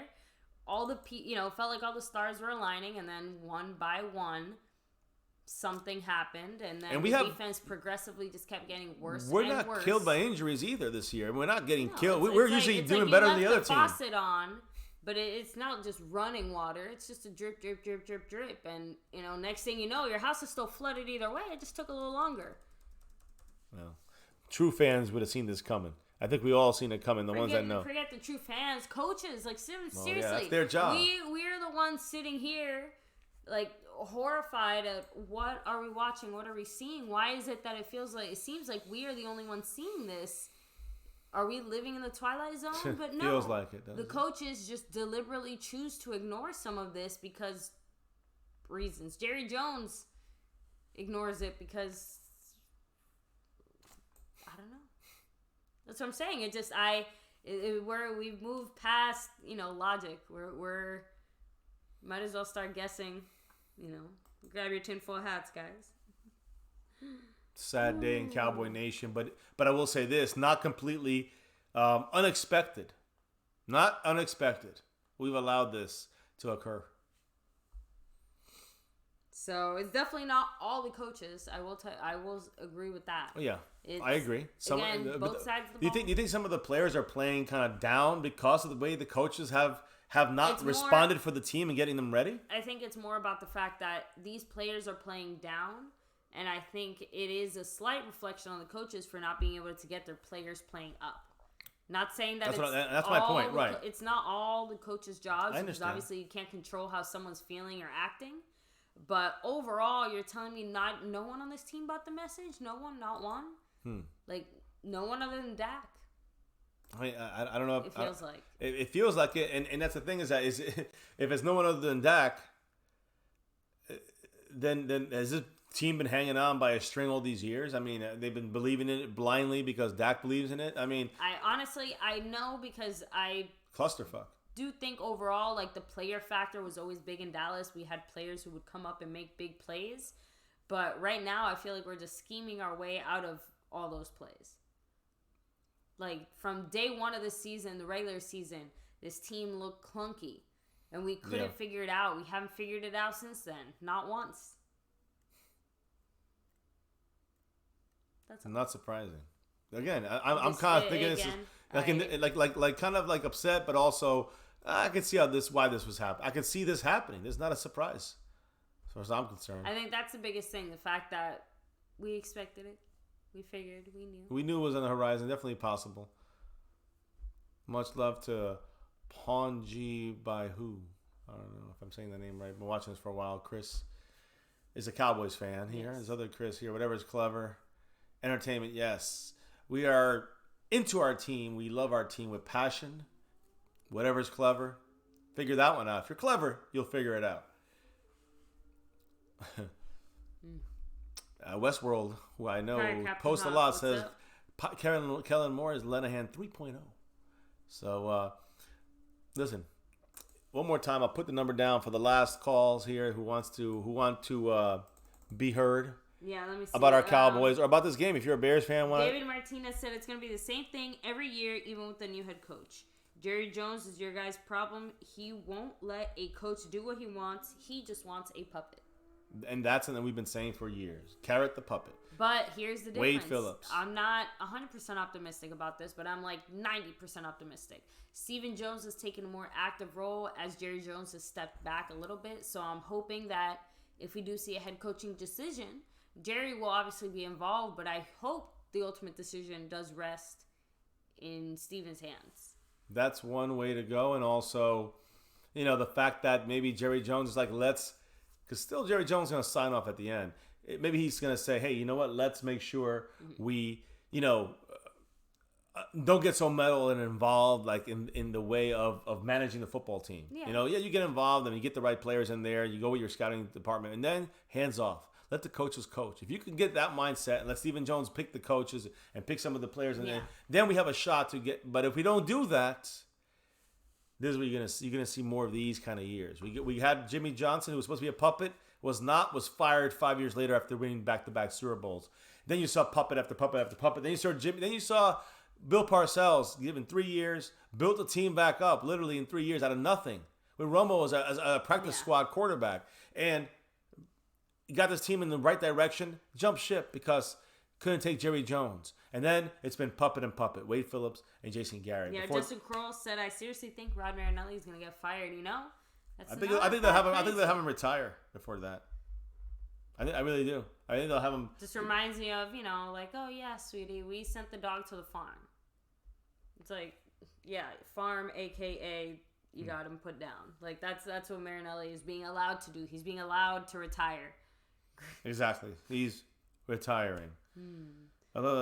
Honestly, guys, we will probably talk to you guys tomorrow. I mean, do we have any more stuff? Yeah, I'm gonna play the audio here, guys. That's how we're ending this. I'm just gonna play the family's 2 cents here, guys. Let me get to that. Yeah, so right and now. definitely not quitting on our team. Just who's quitting? No one. I'm about to say. That's what I'm saying. I want to make it clear we aren't quitting on the team. It's just we're being open and honest about the bullshit around this team. And again, that's what Top Cowboys is saying. To those people out there that don't understand, you just don't leave your team. You guys out there, you represent them all the way to the end. Win, lose, or draw, good, bad, or ugly. You don't have to like the way the front office is. You don't have to like the coaches are, or even some of the players. But you're cheering for your team that star over everything. And again, listen, crazier things have happened than just sneaking back into the playoffs. Crazier things have happened when you're in the, we've seen teams, do have good playoff runs or play, shows. But again, I don't expect it. you can't say you have faith in it because you haven't seen it happen enough this year. You've only seen it happen, a little brush of it, and then it's been disappeared. Whatever the reason may be. In the end, it doesn't matter anymore. We are 6-7. We're below average now. With the Rams in 10 days, then we got to go into Philly in a cold, probably be a night game. It's gonna probably move that to a Sunday night game, and then finish the year against the Redskins in Dallas, which should be an easy win. Should be. So if we win that game against the Redskins, even if we lose against the Rams, all we have to do is beat the Eagles. That's the playoff ticket. We beat the Eagles, and we're in. If the Eagles lose this week against the Giants on Monday night, and they lose next week against the Redskins, and then they play us and they beat us, if we beat the Redskins, we're still in the playoffs. Believe it or not, we can lose all. I mean, it's insane. The chance to make the playoffs, it's high for us, and it shouldn't be because we don't deserve it. Yeah. Zero. The Bears might not make the playoffs. They deserve it much more than we do. The facts. Agreed. Let's play our fan base right here, guys. Let's hear from you guys. You guys messages. You guys called in. You guys left your voicemail. It's voicemail time. As our little fan roundtable at MCF, we're gonna kind of we're gonna make sure we end it with you guys. Your thoughts, good, bad, or ugly. The Cowboys played ugly.